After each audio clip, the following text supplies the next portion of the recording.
Good morning students, Roma Khaire here again. Welcome back to my channel. Start करने जा रहे हैं हम एनसीईआरटी के एक्सरसाइज। जल्दी से देखते हैं एक्सरसाइज 4.3 क्वेश्चन नंबर 1। यहाँ हमें completing the square method use करना है। अभी कंप्लीटिंग द स्क्वायर मेथड की एक एक्सरसाइज हमने कल ही पूरी की है, जो कि आपकी आर.डी. शर्मा की बुक से की है। अब हम एनसीईआरटी की एक्सरसाइज कंप्लीट करते हैं ताकि आपकी प्रैक्टिस साथ साथ दोनों बुक से हो जाए। आर.डी. शर्मा से प्रैक्टिस करवाने का मेरा मकसद सिर्फ इतना है कि आपके पास क्वेश्चंस होते हैं बहुत सारे, जिसमें एक जैसे क्वेश्चंस पर प्रैक्टिस करते करते आप बच्चों की प्रैक्टिस हो जाती है बहुत अच्छी। लेकिन एनसीईआरटी के क्वेश्चंस क्योंकि थोड़े से कम रहते हैं प्रैक्टिस करने में, बट हमें उसके सॉल्यूशंस भी देखने हैं, तो मैं आर.डी. शर्मा रेकमेंड करती हूँ कि आप उस बुक के सॉल्यूशन ज़रूर कीजिए, उसके प्रैक्टिस क्वेश्चंस की प्रैक्टिस ज़रूर कीजिए। अदर देन दैट हमें एनसीईआरटी के क्वेश्चन तो करने ही है। So let's start. Question number 1 देखते हैं। यहाँ पर है 2x square minus 7x plus 3 equals 0। तो फर्स्ट थिंग है, हमें कहा गया है कि हमें यूज़ करना है कंप्लीटिंग द स्क्वायर मेथड। तो याद है कंप्लीटिंग द स्क्वायर मेथड के स्टेप्स क्या क्या थे? फर्स्ट स्टेप था हमारा जिसमें हमें x स्क्वायर का कॉफिशिएंट हटाना है, राइट। x स्क्वायर का कॉफिशिएंट यहाँ पर है 2। तो मेरा पहला मकसद है, मुझे इस 2 को हटाना है। 2 को हटाने के लिए क्या करते हैं, हम पूरी इक्वेशन को इस 2 से डिवाइड कर देते हैं। यानी यहाँ बचता है x square minus 7/2x plus 3/2 equals, इस 0 को भी 2 से डिवाइड किया जाता है, बट 0 तो अगर 2 से डिवाइड होगा तो भी 2 ही रहेगा, तो हम इसे सीधा 0 भी लिख सकते हैं।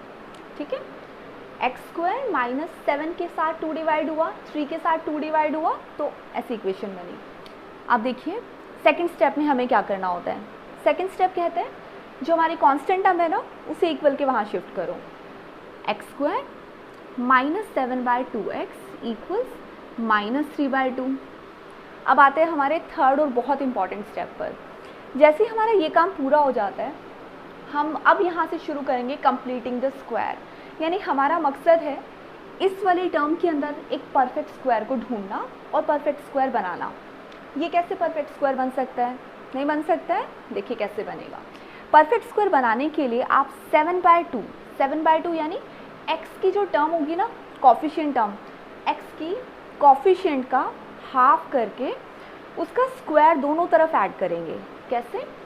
x का कॉफिशिएंट कितना है? Minus 7/2, right. आप इसके साइन को इग्नोर कर दीजिए और इसका हाफ कर दीजिए। हाफ करने का मतलब होता है हम मल्टीप्लाई कर देते हैं 1/2 से, है ना। तो यहाँ हमने 7/2 को 1/2 से मल्टीप्लाई कर दिया, ये हो गया आपका 7/4।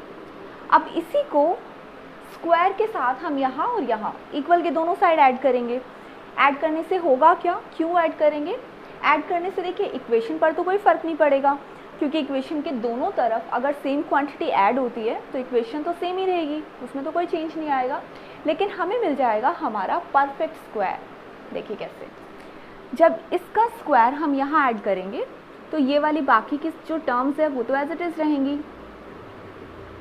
एक बार यहाँ ऐड करते हैं तो ये हो गया 7/4 का होल स्क्वायर।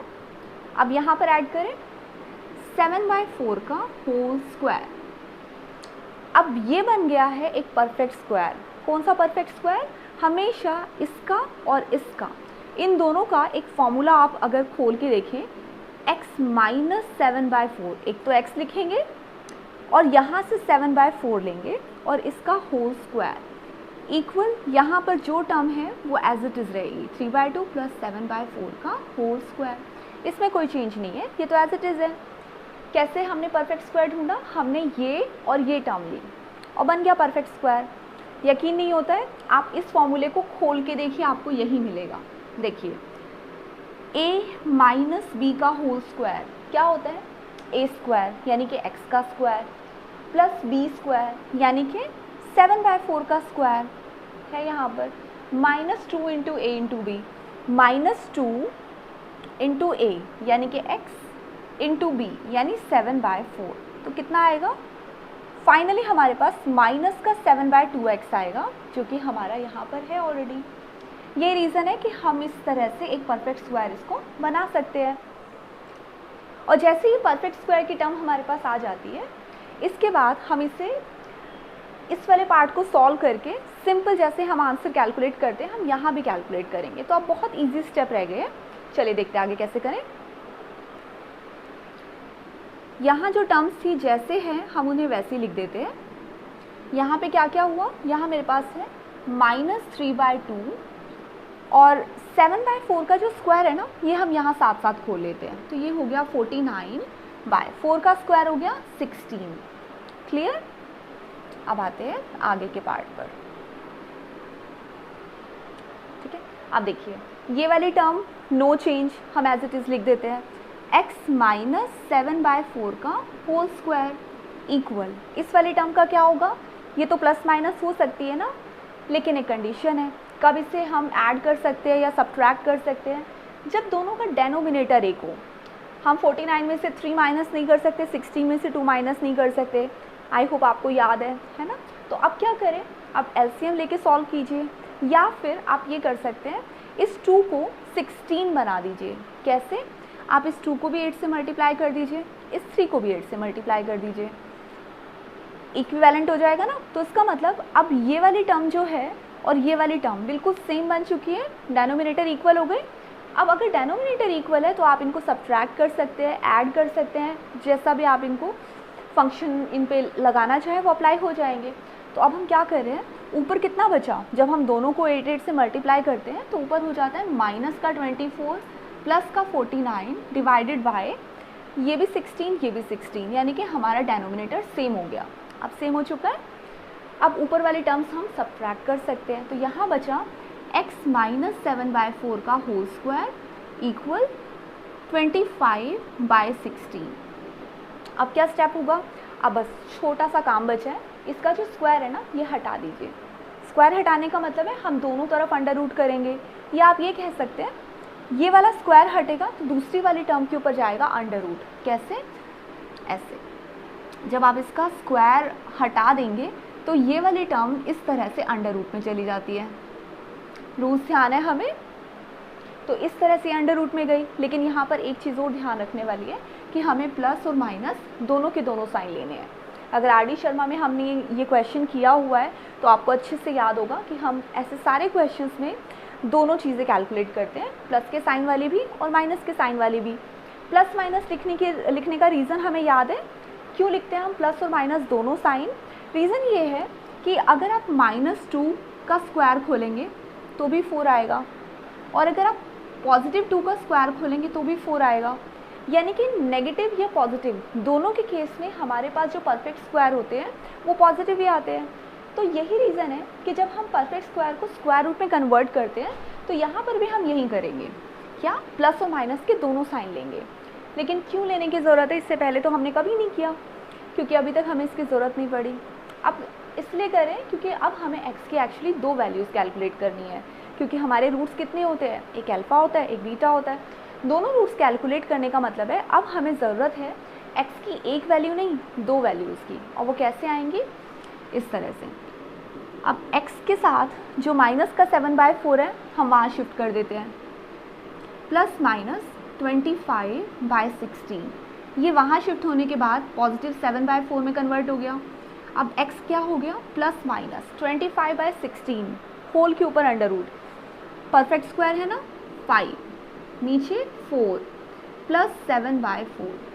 अब क्या करें, अब हम सिंपल ये करेंगे, x की 2 वैल्यूज़ कैलकुलेट करेंगे, एक बार 5/4 को पॉजिटिव लेके और एक बार 5/4 को नेगेटिव लेके। देखिए कैसे, अगर हम इसको पॉजिटिव लेते हैं तो वैल्यू हो जाएगी x प्लस 5/4 प्लस 7/4 यानी कि 12/4 यानी कि 3, है ना। अगर नेगेटिव लेना होगा तो क्या होगा, अगर हम नेगेटिव लेते हैं तो हो जाएगा -5/4 प्लस 7/4 यानी कि x इक्वल 2/4। तो हमारे पास x की दूसरी वैल्यू आ गई 1/2। तो हमारे दोनों रूट्स आ गए, एक रूट आ चुका है आपके पास 3 और दूसरा आ चुका है 1/2। ये आपका आंसर है जिसे आप हाईलाइट कर दीजिए। आई होप ये क्वेश्चन समझ आया। एक बार फिर से देखिए हमने क्या किया है। सबसे पहला यहाँ पर कंप्लीटिंग द स्क्वायर मेथड के अंदर रूल है हमारा कि एक्स स्क्वायर के साथ कोई भी कोफिशिएंट नहीं होना चाहिए। तो यहाँ पर 2 लगा हुआ है, ये 2 हटाने के लिए हम पूरी इक्वेशन को 2 से डिवाइड कर देते हैं, तो ये 2 तो हट गया। अब इसके नीचे 7/2 आ गया, 3 भी 2 से डिवाइड हो गया, 0 भी 2 से डिवाइड हो गया, लेकिन 0 ही रहा। अब क्या करते हैं सेकेंड स्टेप में, सेकंड स्टेप है, हमारी जो कांस्टेंट टर्म है हम उसे इक्वल के वहाँ शिफ्ट कर देते हैं, जैसा हमने यहाँ किया। फिर क्या करना होता है, फिर बनाना होता है हमें कंप्लीट स्क्वायर, यानी कि एक परफेक्ट स्क्वायर, और वही हमें काम करना पड़ता है। परफेक्ट स्क्वायर बनाने के लिए x के कॉफिशिएंट का साइन इग्नोर करके, अगर 7/2 है तो इसका साइन आप इग्नोर कर देंगे और इसका लेंगे एक हाफ और उसका स्क्वायर। हाफ किया आपने 1/2 से मल्टीप्लाई करके, और उसका स्क्वायर यहाँ भी ऐड किया, यहाँ भी ऐड किया। और हमेशा एक परफेक्ट स्क्वायर किस किस टर्म का बनेगा, x का बनेगा और ये टर्म का बनेगा। अब इस टर्म की ज़रूरत नहीं है क्योंकि हमने इसका परफेक्ट स्क्वायर बना दिया। साइन किसका लगेगा, वेरी इंपॉर्टेंट, साइन लगेगा हमारा x अगर माइनस वाला आ रहा है तो माइनस का, प्लस वाला आ रहा है तो प्लस का।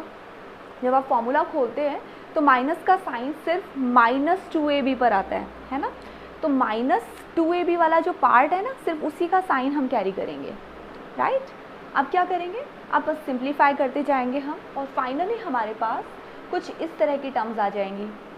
जैसे हम इसका स्क्वायर हटाएंगे, स्क्वायर हटाने पर दूसरी तरफ जाता है अंडर रूट, और अंडर रूट के ऊपर आप प्लस और माइनस दोनों साइन कैलकुलेट करेंगे। अब एक बार आप इस वैल्यू को पॉजिटिव नंबर लेके सेलेक्ट कर लीजिए, एक बार नेगेटिव नंबर लेकर x की वैल्यू कैलकुलेट कर लीजिए, आपके पास अल्फ़ा भी आ जाएगा, बीटा भी आ जाएगा। आई होप ये क्वेश्चन ईजी लगा। अभी इसके और क्वेश्चंस करते हैं, बहुत सारी प्रैक्टिस हो जाएगी, आपको बहुत ईजी लगेंगे। ठीक है, स्टार्ट करते हैं next question. Question number 2 start कर रहे हैं हम।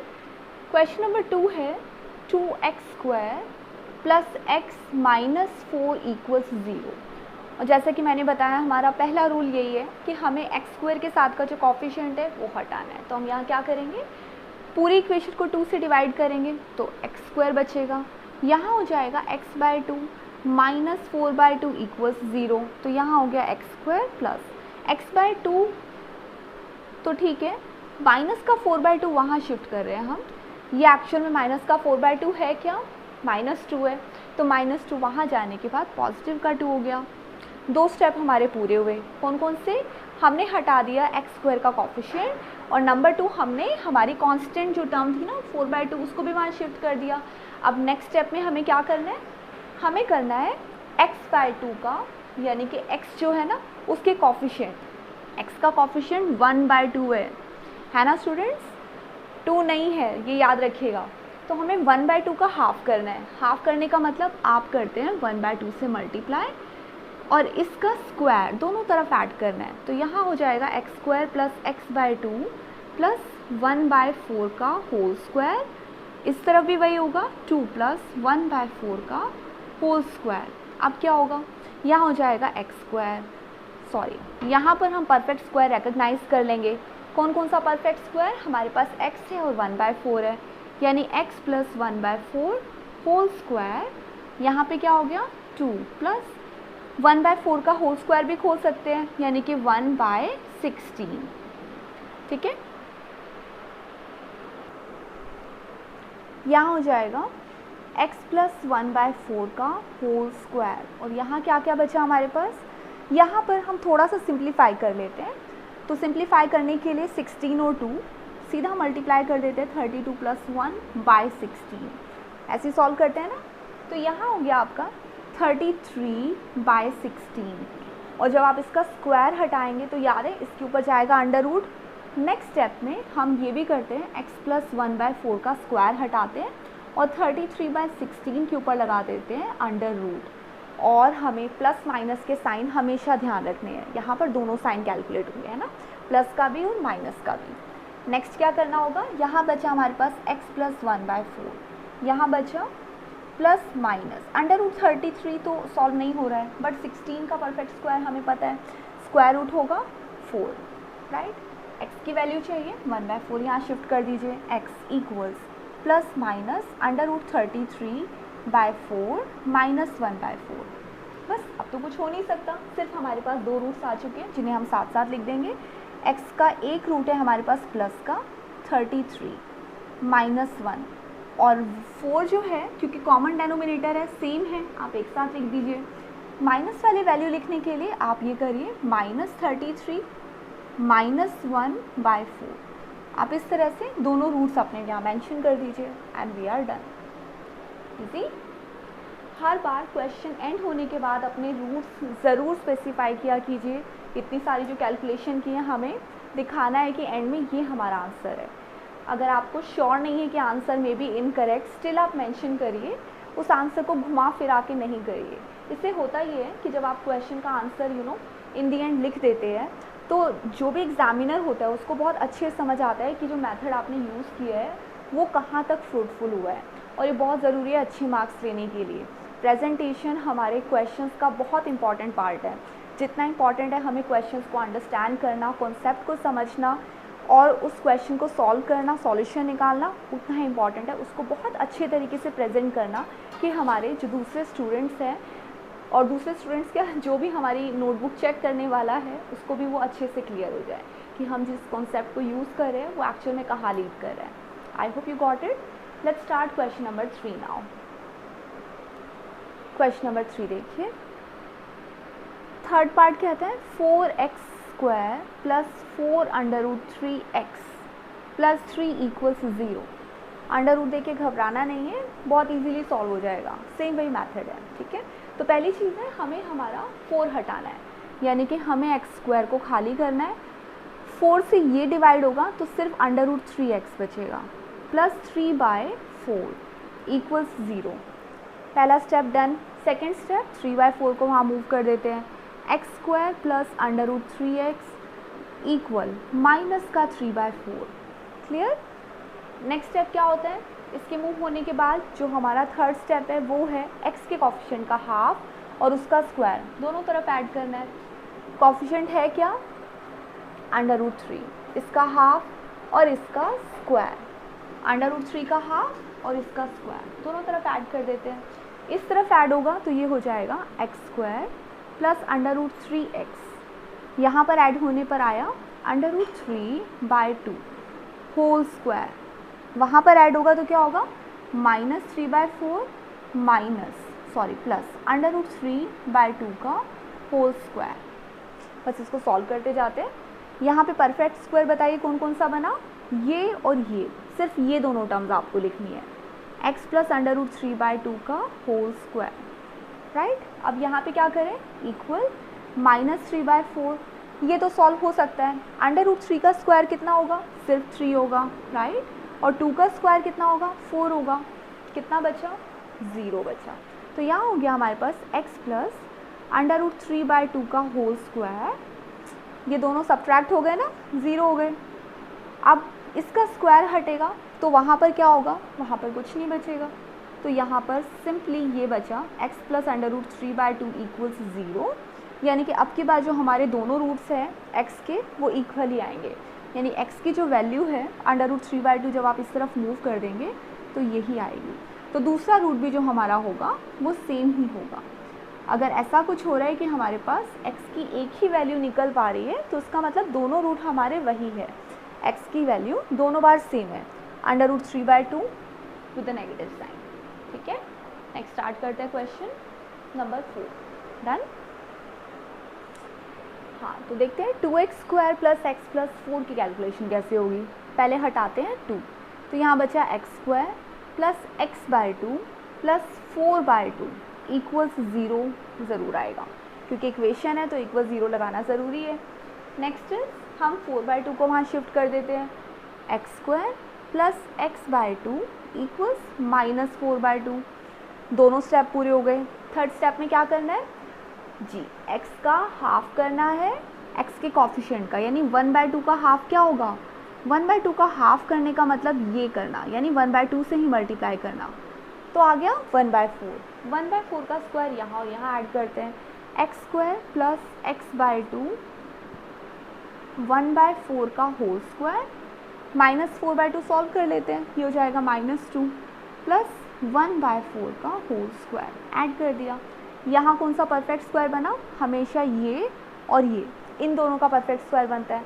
तो यहाँ हमने x ले लिया, यहाँ ले लिया 1/4, ठीक है, और इसका हो गया परफेक्ट स्क्वायर। यहाँ क्या करेंगे, -2 प्लस, इसको थोड़ा सा सिंप्लीफाई करेंगे तो 1/16 हो जाएगा। 8 तो नहीं होगा, 1 का स्क्वायर इज़ 1 और 4 का स्क्वायर इज़ 16, राइट। अब ये सॉल्व करेंगे तो यहाँ पर आएगा -32 प्लस 1/16, यहाँ तो फिलहाल कोई चेंज नहीं है, x plus 1/4 whole square, x whole square. यहाँ क्या बचा 31/16। अब हम इसका स्क्वायर हटाते हैं। स्क्वायर हटाने का मतलब है दूसरी तरफ हमें अंडर रूट करना है। x प्लस 1/4 बचा है यहाँ पर नेगेटिव में 31/16 के ऊपर आया है अंडर रूट। अब ये नंबर आपने कभी देखा है? अभी तक आपने इमेजिनरी नंबर पढ़े? कभी भी स्क्वायर रूट के अंदर अगर माइनस का कोई नंबर आता है, जैसे कि -1, -2, तो ये हमारे इमेजिनरी नंबर्स होते हैं। और इमेजिनरी नंबर्स में हम कैलकुलेशन नहीं करते हैं। या आप 11th-12th में कॉम्प्लेक्स नंबर जब पढ़ेंगे ना, तब आपको ये ज़्यादा क्लियर होगा, राइट?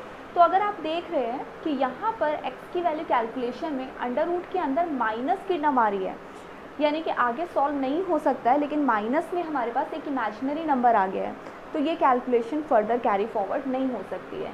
तो आप यहाँ पे मेंशन कर देंगे रूट्स आर नॉट रियल या फिर नो रियल रूट्स। यहाँ पे तो रियल रूट्स ही नहीं है। क्यों? क्योंकि हमारी कैलकुलेशन के अंदर एक आयोटा नंबर आ रहा है। आयोटा मतलब फ़िलहाल के लिए आप कह लीजिए एक इमेजिनरी नंबर आ रहा है। ठीक है, ये था हमारा क्वेश्चन नंबर 1। कैलकुलेशन स्टार्ट करते हैं। b² - 4ac, यानी b है यहाँ पर -3 स्क्वायर -4 इंटू a और c का मल्टीप्लाई, 1 और -1 का मल्टीप्लाई, राइट। -3 का स्क्वायर कितना होगा? 9 ही रहेगा। 9 -4 -1 और 1 सब मल्टीप्लाई होके बनेंगे 4। अब क्योंकि ये भी माइनस का साइन था और माइनस का नंबर यहाँ था, दो माइनस के नंबर मल्टीप्लाई होंगे तो प्लस का हो जाएगा, तो आपके पास आया 13। नाउ वी नो कि d की वैल्यू ग्रेटर देन 0 आई है, तो इसका मतलब रियल रूट्स अवेलेबल है। और अगर हमारे पास रियल रूट्स है तो फिर हमारे पास अल्फ़ा की वैल्यू कितनी होगी? -b plus √d divided by 2a, right. बस इसी को सॉल्व कर लेंगे, अल्फ़ा आ जाएगा। और बीटा के लिए हमें सिर्फ इतना करना है, इस प्लस की जगह हमें माइनस यूज़ करना है, √d divided by 2a। -b का मतलब क्या हुआ? माइनस b का मतलब है माइनस का -3, और उसके बाद में √d प्लस √d की जगह हम भर देंगे √13, d की जगह 13 है ना, और 2a की जगह हो जाएगा 2 × a यानी कि 1। तो आंसर बचा -3 प्लस √13 डिवाइडेड बाय 2 × 1 = 2। और सेम अगर आप बीटा कैलकुलेट करते हैं तो यहाँ भी ऐसा ही होगा, -b यानी कि माइनस का 3 प्लस √13 डिवाइडेड बाय 2 × 1, यहाँ पर प्लस ना आके माइनस आएगा, राइट। तो क्या आंसर बचा? -3 माइनस √13 डिवाइडेड बाय 2। तो ये आपके अल्फ़ा और बीटा कैलकुलेट हो गए। ठीक है, आप स्क्रीनशॉट लीजिए।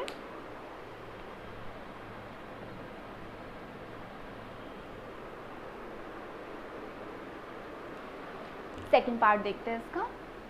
1/x + 4 minus 1/x - 7 = 11/13। I hope अब ये क्वेश्चंस करते करते हमें आदत हो चुकी है इस तरह की इक्वेशंस देखने की, तो ये बहुत आसानी से सॉल्व हो जाती है। क्या करना होता है? पहले आप इस पार्ट को सिंप्लीफाई करिए। x - 7 को यहाँ मल्टीप्लाई करेंगे, x + 4 को यहाँ मल्टीप्लाई करेंगे, और इन दोनों नंबर को डेनोमिनेटर में मल्टीप्लाई करेंगे। तो कुछ इस तरह से x + 4 और x - 7, x - 7 1 से मल्टीप्लाई हुआ तो आया x - 7, राइट। बीच में माइनस का साइन है तो माइनस ही रहेगा। x + 4 1 को मल्टीप्लाई करेगा तो आएगा x + 4। एक बार फिर से मैं आपको बताती हूँ ये मल्टीप्लिकेशन का प्रोसेस क्या होता है। फॉर एग्जांपल हमारे पास है 7/12 और यहाँ पर है 3/13। तो इसकी कैलकुलेशन कैसे करते हैं? हम यहाँ पे करते हैं 12 × 13, राइट। 13 यहाँ मल्टीप्लाई कर दिया जाता है, बीच में माइनस है तो माइनस, प्लस है तो प्लस, और इस 12 को यहाँ मल्टीप्लाई कर दिया जाता है 12 × 3। बस इसी कैलकुलेशन से जो हमारा आंसर आएगा दैट विल बी एग्जैक्टली जो हम एलसीएम लेके करते हैं ना, सेम वही प्रोसेस है। ठीक है, आगे देखिए,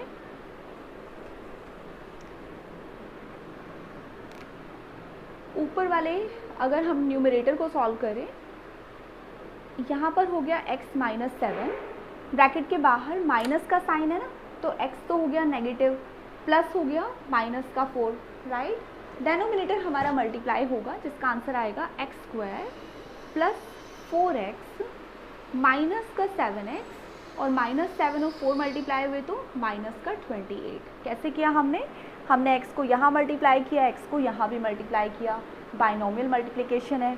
वही हमने किया -7 के साथ, -7 हमने यहाँ भी मल्टीप्लाई किया, यहाँ भी मल्टीप्लाई किया, हो गया। अब 11/30 को हम ऐसे लिखते हैं। अब इसको सिंप्लीफाई कर लेते हैं, x और x माइनस हो गए, 0 हो गया, -7 और -4 कितना हो गया, माइनस का 11। नीचे बचा आपके पास x स्क्वायर, ये दोनों x की टर्म्स है, सब्ट्रैक्ट हो सकती है, तो ये हो गया माइनस का 3x, क्योंकि 7 और 4 माइनस हो के 3, माइनस का साइन इसलिए क्योंकि 7 बड़ा है, माइनस का 28 इक्वल्स 11/30। अब आपको याद होगा कि इक्वल के यहाँ और वहाँ अगर सेम क्वांटिटी मल्टीप्लाई में है तो भी आप हटा सकते हैं। अब देखिए 11 यहाँ भी है, 11 यहाँ भी है, आप शॉर्ट करने के लिए इस 11 को ऊपर से ऊपर हटा सकते हैं। अगर यहाँ पर ऐसा कुछ होता है 2/5 equal 4 × 2 divided by, let's say x है यहाँ पर, x × 3, तो ऊपर ये जो 2 है ये हटाए जा सकते हैं, इन्हें आप रिमूव कर सकते हैं। क्यों? क्योंकि ये दोनों इक्वल के इधर उधर सेम क्वांटिटीज़ है, ठीक है। तो आपने ये 11 तो यहाँ साथ साथ हटा दिए। नेक्स्ट इज, अब क्या होगा, अब ऊपर बचे सिर्फ माइनस का 1, x square minus 3x minus 28 equal 1/30। अब क्या करें, अब 30 यहाँ आ जाएगा, ये पूरी क्वांटिटी यहाँ चली जाएगी, आप क्रॉस मल्टीप्लाई कर देंगे। 30 अगर यहाँ आएगा तो वो मल्टीप्लाई करेगा -1 को, तो मेरे पास बचेगा माइनस का 30, है ना, यहाँ बचेगा माइनस का 30। ऐसे ये पूरी टर्म जब 1 को मल्टीप्लाई करेगी तो मेरे पास आएगा x square minus 3x and minus का 28। अब इसको सिंप्लीफाई करके हम अपनी इक्वेशन में कन्वर्ट कर देते हैं। हम यहाँ कर देते हैं x square minus 3x minus 28, minus का 30 यहाँ आके हो गया प्लस का 30, तो ये क्या बना, ये बना आपके पास x स्क्वायर माइनस 3x और प्लस का 2, राइट। अब ये वाले क्वेश्चन को, जब ये इक्वेशन हमारे पास बचती है, आपको किसी भी मेथड से इसको सॉल्व करना है, अल्फा और बीटा निकालने हैं। अब देखिए मिड टर्म फैक्टराइजेशन से करना कितना इजी है। क्या करना पड़ेगा, सिर्फ आपको -3 को -2 और -1 लेके सॉल्व करना होगा, हो जाएगा सॉल्व। यही क्वेश्चन आप चाहे तो क्वाड्रेटिक फॉर्मूले से कर लेते हैं। मिड टर्म फैक्टर की बजाय मैं यहाँ पर आपको क्वाड्रेटिक फॉर्मूले से करके बताती हूँ। आप ये सारा नोट कीजिए, फिर हम आगे क्वेश्चन करते हैं। डन। तो इन दी एंड हमारे पास जो इक्वेशन बची है वो इक्वेशन है x square minus 3x plus 2 equals 0। तो हमें पता है ABC अलग करने हैं सबसे पहले। A इज़ 1, B कितना है माइनस का 3 और C है 2। तो स्टूडेंट्स यहाँ भूल जाते हैं माइनस का साइन लिखना कितना मैंडेटरी है, क्योंकि यही माइनस है जो बाद में हमारी कैलकुलेशन को गड़बड़ करते हैं। D निकालने के लिए जब आप B स्क्वायर माइनस 4AC करते हैं तो फिर हमें माइनस के ही नंबर को ध्यान में रखते हुए कैलकुलेशन करनी है। 4 × A यानी कि 1 × C यानी कि 2, -3 का स्क्वायर भी हुआ 9, -4 2 = 8, ठीक है, 9 - 8 हो गया 1, तो D की वैल्यू आ गई 1। अब आते हैं हमारे अल्फ़ा बीटा की कैलकुलेशन, जो कि बहुत इजी है। अल्फ़ा का फॉर्मूला आप लगा दीजिए -B plus √D divided by 2A। वही बीटा की कैलकुलेशन है, तो -B minus √D divided by 2A, right. ये प्लस का साइन, ये माइनस का साइन, ये कैलकुलेशन अब हम यहाँ सॉल्व करते हैं।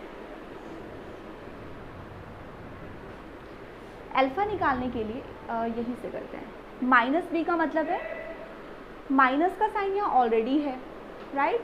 अब B के ऊपर भी माइनस का साइन है, तो अंदर -3। ये कैलकुलेशन यहाँ पर इंपॉर्टेंट होती है, क्योंकि अगर आप माइनस का साइन नहीं लगाएंगे तो ये कैलकुलेशन यहाँ गलत हो जाएगी। प्लस का √D यानी कि 1 डिवाइडेड बाय 2 × A यानी कि 1, तो आपके पास एक रूट आ जाएगा, ऊपर बचा +3 है ना, ये माइनस और माइनस एक दूसरे को एब्जॉर्ब करेंगे, 3 + 1/2 यानी 4/2, यानी आपके पास अल्फ़ा बचा 2। सेम कैलकुलेशन जब हम यहाँ कैलकुलेट करते हैं, यहाँ है -3, अब ये साइन माइनस का है, माइनस में रखेंगे 1 डिवाइडेड बाय 2 × 1, तो ये हो गया आपके पास +3 - 1/2 यानी कि 2/2 which is now equal to 1, right. आप स्क्रीनशॉट ले सकते हैं। क्वेश्चन नंबर 4 देखते हैं। The sum of reciprocals of Rahman's age 3 years ago and 5 years from now is 1/3। तो यहाँ पर रहमान की एज के बारे में डिस्कशन किया जा रहा है। कौन कौन सी एज के बारे में? वो एज जो 5 साल फ्रॉम नाउ, यानी कि फ्यूचर में 5 साल, आज मान लीजिए उसकी एज है 15 ईयर्स, तो 5 साल बाद कितनी हो जाएगी? 20 ईयर्स।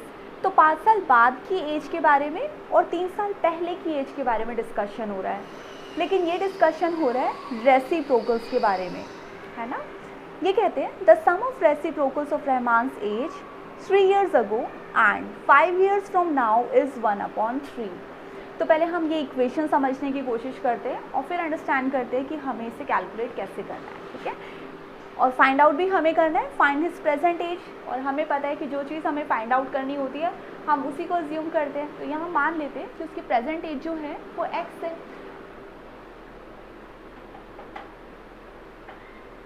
तो ये मान लेते हैं रहमान की जो प्रेजेंट एज है, Rahman's present age, let's say x years है, x ईयर्स है। अब कौन कौन सी एज का डिस्कशन है? 3 years अगो की एज। तो 3 years अगो कितनी एज हो जाएगी? उसकी एज हो जाएगी x - 3, है ना। और 5 years फ्रॉम नाउ, यानी कि आज से 5 साल बाद कितनी हो जाएगी? जो भी उसकी प्रेजेंट एज है x है, उसे 5 ऐड करने से यानी कि x + 5 हो गई। ये 2 एज उसके पास आ गई। ये कौन सी एज है? 3 साल पहले की एज और ये 5 साल बाद की एज। अब इन्होंने क्या कहा? सम ऑफ रेसिप्रोकल्स, ये जो एज है ना, इनका सम करना है, लेकिन इनके रेसिप्रोकल का सम करना है। इसका मतलब आपने किया इनका रेसिप्रोकल, ऐसे यही होता है ना रेसिप्रोकल, और हमने किया इसका सम, ये है जो कि 1/3 है। तो आप इसको इक्वल कर देंगे 1/3 के। बस आगे तो आपको सॉल्व करना आता है। फिर से देखिए क्या कह रहे हैं। फर्स्ट इन्होंने कहा the sum of reciprocals of Rahman's age 3 years ago and 5 years from now is 1/3। तो 1/3 क्या चीज़ है? सम है। किसका? रेसिप्रोकल्स का। लेकिन किसका रेसिप्रोकल? रहमान की वो एज जो 3 साल पहले है और 5 साल बाद है। तो ये जो 2 एज है ना, पहले आप ये कैलकुलेट कर लीजिए।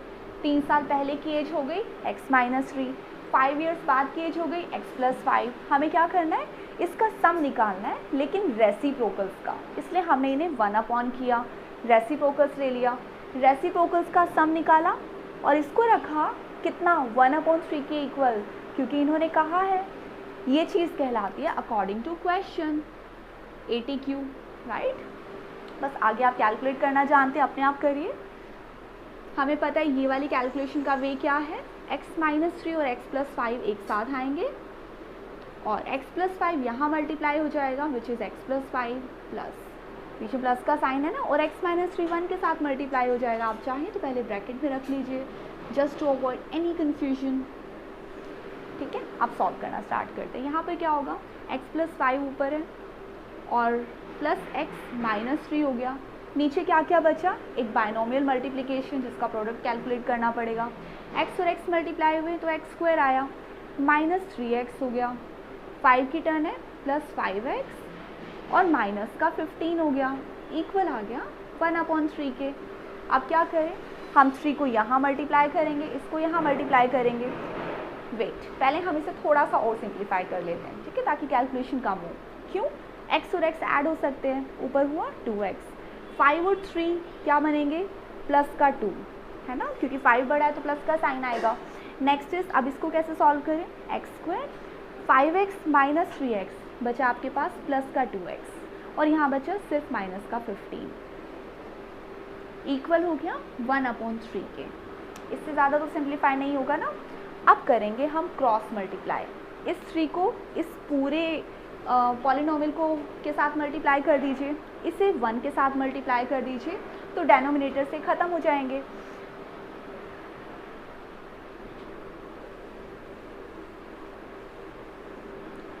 थ्री को यहाँ मल्टीप्लाई करते हैं तो मेरे पास आएगा 3 यहाँ मल्टीप्लाई हो रहा है, इसका मतलब है 3 मल्टीप्लाई हो रहा है 2x + 2 के साथ, राइट। और ये पूरा 1 के साथ मल्टीप्लाई हो गया, तो ये एज इट इज़ रहा, मुझे 1 के साथ मल्टीप्लाई लिखने की ज़रूरत भी नहीं है क्योंकि वो तो सेम रहने वाला है।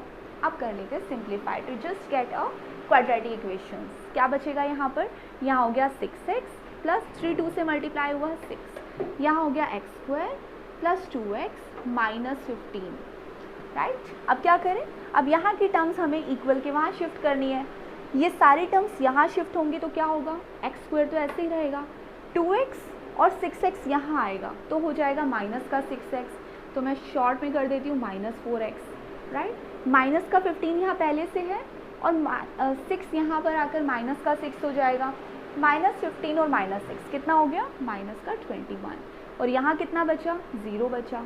आ चुके हैं हमारे पास इक्वेशन, इसी इक्वेशन को हम सॉल्व कर लेंगे। अब क्योंकि मेथड गिवन नहीं है कि आपको किस मेथड से सॉल्व करना है, तो जो आपको इजी लगे, आप चाहें तो इसे मिड टर्म फैक्टराइजेशन कीजिए। मिड टर्म फैक्टराइजेशन में आप 7 और 3 यूज़ कर सकते हैं, 7 और 3 का मल्टीप्लाई 21 और दोनों के सब्ट्रैक्शन से 4 आ जाएगा, राइट। या फिर आप कीजिए क्वाड्रेटिक फार्मूला यूज़, मैं आपको करवाऊँगी क्वाड्रेटिक फार्मूला, ठीक है, ये हटा रहे हैं। वैसे आप कोई भी मेथड यूज़ कर सकते हैं अगर ये स्पेसिफाई नहीं है तो। अब क्या करें, अब क्वाड्रेटिक फार्मूला कहता है आप ए बी सी को आइडेंटिफाई कीजिए, तो हमारे ए बी सी कौन है, ए हो गया x² का कोफिशिएंट विच इज़ 1, बी हो गया -4 और सी हो गया -21। कैलकुलेट करना है D which is b² -4ac, b² का मतलब हुआ -4 का स्क्वायर विच इज़ -4 का square -4 into a is 1, c is -21। सी अगर आप ये गलती से भी 21 लिखेंगे तो पूरी कैलकुलेशन मिस्टेक हो जाएगी। सो जब तक आपकी अच्छे से प्रैक्टिस नहीं होती ABC ज़रूर लिखा करिए ताकि हमारे साइन मिस्टेक ना हो। -4 का स्क्वायर 16 ही रहेगा, यहाँ क्या होगा, 21 और 4 मल्टीप्लाई हुआ तो आया 484, राइट, क्योंकि 1 से मल्टीप्लाई होकर सेम रहा। ये माइनस और ये माइनस भी मल्टीप्लाई होंगे तो ये बन जाएंगे प्लस, तो कितना हो गया, तो ये आपका 100 हो गया, है ना, d की वैल्यू 100 आ गई। अब हमें पता है कि अगर हमारे पास d आता है 0 से बड़ा, 0 से ग्रेटर आता है तो वी नो कि क्या होगा, हमारे जो रूट्स होंगे यहाँ पर रियल रूट्स होंगे, रियल रूट्स है तो कैलकुलेशन भी इजी है, करें, ठीक है। मैं ये हटा देती हूँ।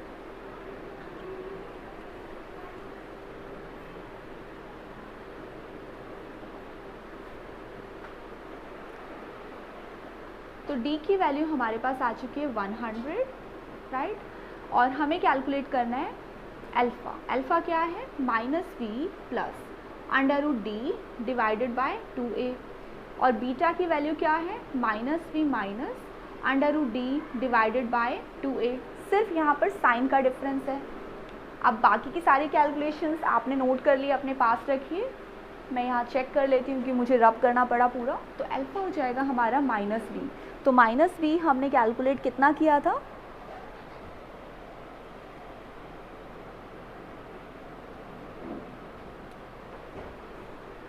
माइनस का 4 था ना, तो माइनस का 4 √d की जगह हम यूज़ करेंगे अब 100, राइट, 2a।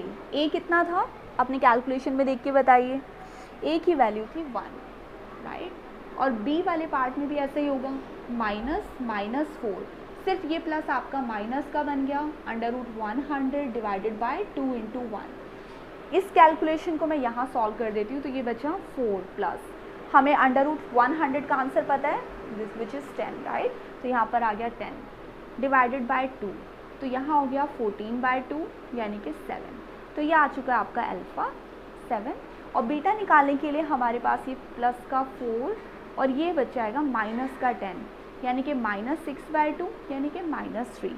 तो मेरे पास दोनों रूट्स आ चुके हैं, 3 जो कि नेगेटिव है और 7 जो कि पॉजिटिव है।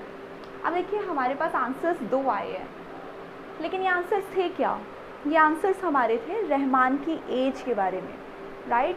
लेकिन क्या किसी की एज नेगेटिव हो सकती है? हम किसी की एज नेगेटिव ले सकते हैं? नहीं ले सकते। तो उसका मतलब ये वाली जो वैल्यू है ना, ये हम रिजेक्ट करेंगे। हमें पॉजिटिव ही लेनी है, क्योंकि हमारे पास जो रहमान की प्रेजेंट एज आएगी वो पॉजिटिव ही आएगी। तो हम कहेंगे रहमान की जो एज है वो 7 ईयर्स है। तो ये मेंशन करना ज़रूरी है, अल्फ़ा बीटा पर छोड़ नहीं देंगे, आप पूरा लिखेंगे। Hence Rahman's age is 7 years. आप ये मेंशन कर दीजिए, तभी आपका आंसर कंप्लीट माना जाएगा और आपको पूरे मार्क्स मिलेंगे, ठीक है। आप इसका स्क्रीनशॉट सेव करना चाहें तो लीजिए। क्वेश्चन नंबर 5 पर आते हैं। In a class test the sum of Shefali's marks in maths and English is 30। यहाँ पर बात हो रही है शेफाली के नंबर्स की। कौन कौन से नंबर? मैथ्स में कितने आए, इंग्लिश में कितने आए, हमें नहीं पता कितने कितने आए, बट इतना पता है कि दोनों सब्जेक्ट्स में टोटल मार्क्स उसके आए हैं 30, राइट। हो सकता है कि मैथ्स में 20 हो, इंग्लिश में 10 हो, या दोनों में 15 हो, कुछ भी हो सकता है, कोई भी कॉम्बिनेशन हो सकता है। आगे कहते हैं had she got 2 marks more in maths. Had she got का मतलब क्या हुआ?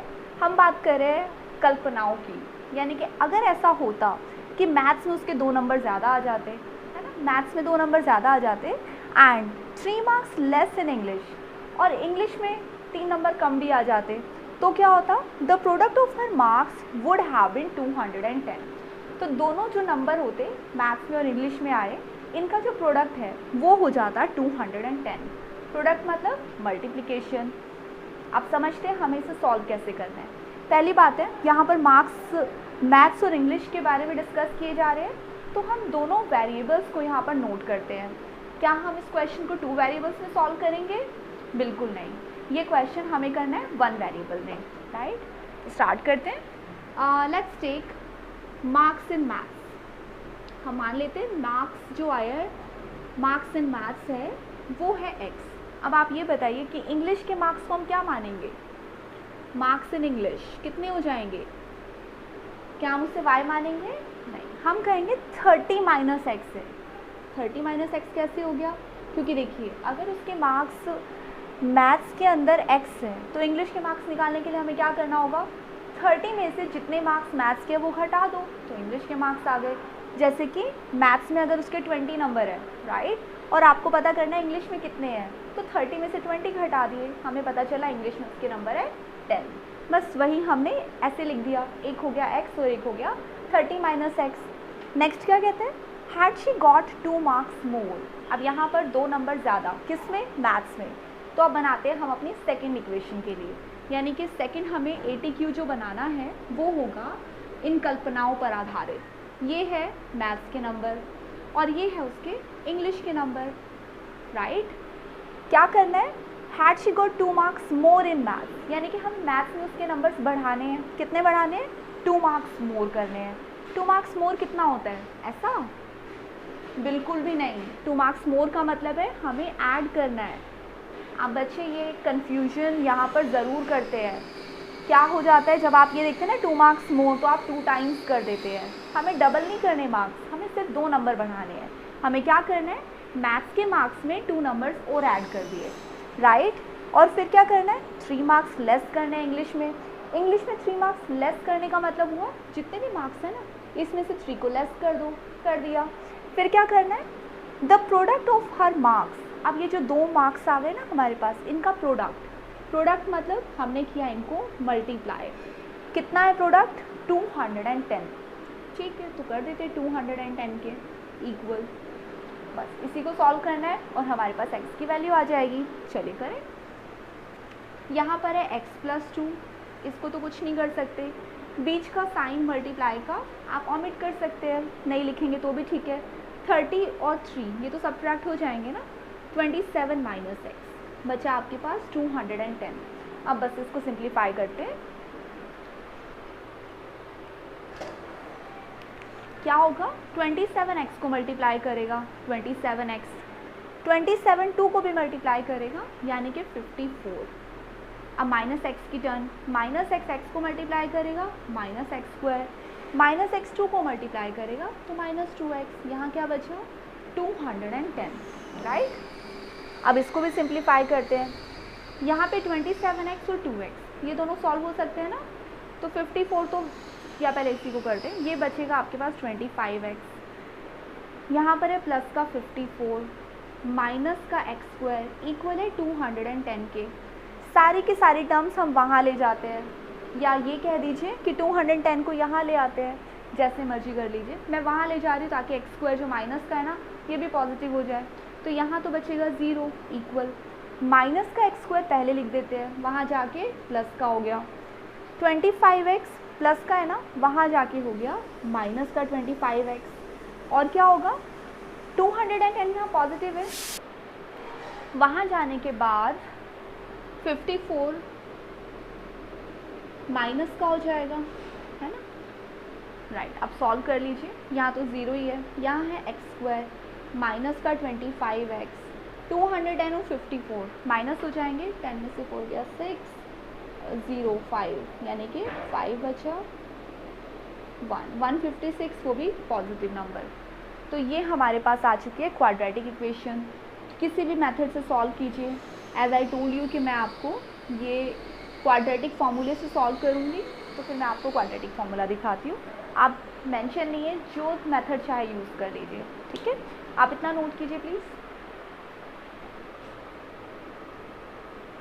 हाँ, तो इक्वेशन है हमारे पास अब x square minus 25x plus का 156 इक्वल्स 0। ए बी सी अलग करें, ए हो गया 1, बी हो गया माइनस 25 और सी है हमारे पास 156। अब कैलकुलेट करते हैं डी, डी यानी B square minus 4ac। B square का मतलब हुआ 25 का माइनस के 25 का स्क्वायर माइनस 4, ए इज़ 1 और बी इज़ 156। ये हो गया आपका 625 माइनस, इसको सॉल्व कर लेते हैं।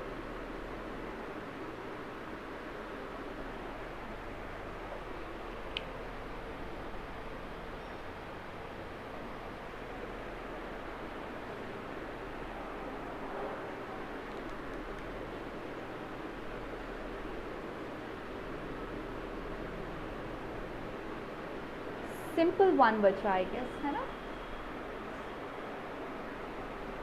हाँ सिर्फ 1 बचा। तो d की वैल्यू 1 आ चुकी है। अब कैलकुलेट करते हैं हमारे अल्फ़ा और बीटा। d की वैल्यू पॉजिटिव है, यानी कि हमारे जो रूट्स बनेंगे वो रियल बनेंगे। तो अल्फ़ा बीटा कैलकुलेशन के लिए हमें क्या करना होगा, सिंपली अल्फ़ा हो जाएगा हमारा -b प्लस √d/2a, और ऐसे ही हमारा बीटा हो जाएगा -b माइनस √d/2a। -b का मतलब क्या हुआ, माइनस यानी कि 25 और बाहर भी माइनस, प्लस √d का मतलब √1 /2 इंटू 1।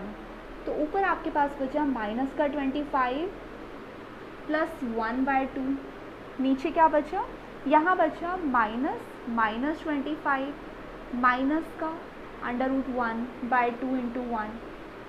तो ये देखिए, ये तो प्लस का हो गया ना, प्लस, तो यहाँ पे भी आपका प्लस का 25 माइनस 1/2, इसको सॉल्व करेंगे तो आएगा 26/2, यानी कि एक रूट आपका अल्फ़ा आ जाएगा 13, बीटा कितना आ जाएगा, बीटा आ जाएगा 24 माइनस 2 यानी कि 12। अब ये दो रूट्स हमारे पास आ चुके 13 और 12। क्यों आया दो रूट हमारे पॉजिटिव, एक्चुअली दोनों रूट के पॉजिटिव होने का मतलब है कि इसमें से एक नंबर कोई भी चूज़ कर लीजिए, आपको दोनों के आंसर्स मिल जाएंगे।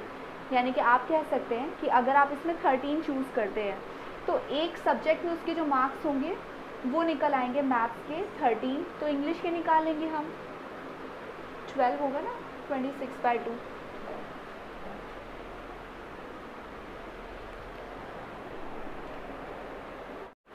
चलिए देखते हैं question number 6। The diagonal of a rectangular field is 60 metre more than its shorter side.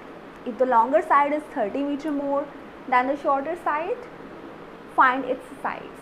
अब यहाँ बात की जा रही है एक रेक्टेंगुलर फील्ड की। कैसा होता है रेक्टेंगुलर फील्ड, एक लेंथ और विड्थ वाला, राइट। ये हो गया हमारा एक रेक्टेंगुलर फील्ड। इसमें हमें क्या क्या साइड्स पता होती है, वी नो कि ये एक शॉर्टर साइड है क्योंकि ये इसकी विड्थ है, और ये इसकी लॉन्गर साइड है तो हम कह सकते हैं ये इसकी लेंथ है। तो ये इन दोनों और इसके डायगोनल, डायगोनल होता है ये वाला, राइट, इस डायगोनल और इन दोनों साइड्स के बारे में डिस्कशन हो रहा है। क्या डिस्कशन है?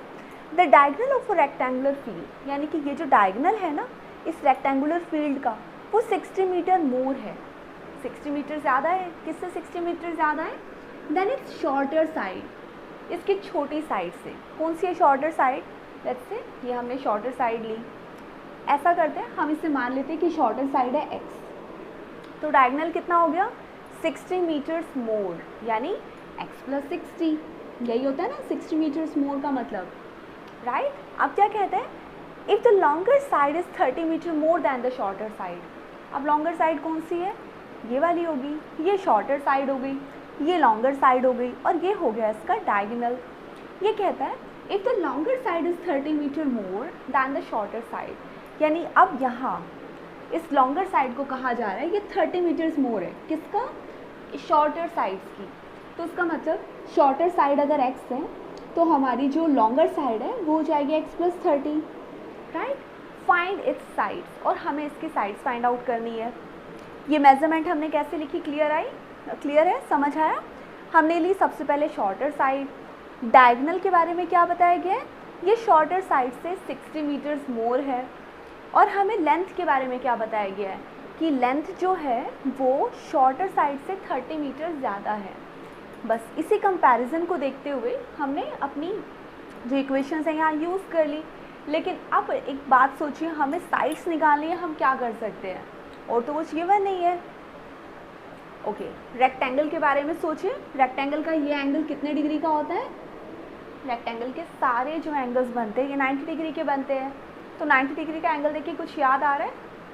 Yes, Pythagoras theorem. तो क्यों ना पाइथागोरस थ्योरम लगाएं यहाँ पर, और तो कोई लॉजिक नहीं है, राइट। पाइथागोरस थ्योरम से हम इसे सॉल्व करेंगे।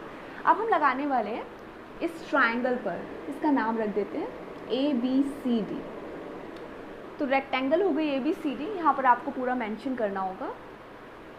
इन रेक्टेंगल ABCD, इस ABCD रेक्टेंगल में हमने क्या क्या चीज़ें देख ली हैं? हमने देख लिया कि इसकी जो लेंथ है वो हमने x प्लस 30 कर दी है, और इसकी जो विड्थ है आप उसे ले रहे हैं x, और डायगोनल कितना ले रहे हैं? डायगोनल फिर आपका हो जाएगा x प्लस 60, राइट। ये तीन साइड्स आपने समझ ली। एक्चुअल में रेक्टेंगल की तो दो ही साइड है, लेकिन डायगोनल के बारे में भी हम डिस्कशन करेंगे। अब हम लगाते हैं ट्राइंगल में। इन ट्राइंगल, कौन सी ट्राइंगल? ABC में। इन ट्राइंगल ABC हम अप्लाई करने जा रहे हैं Pythagoras theorem. By Pythagoras theorem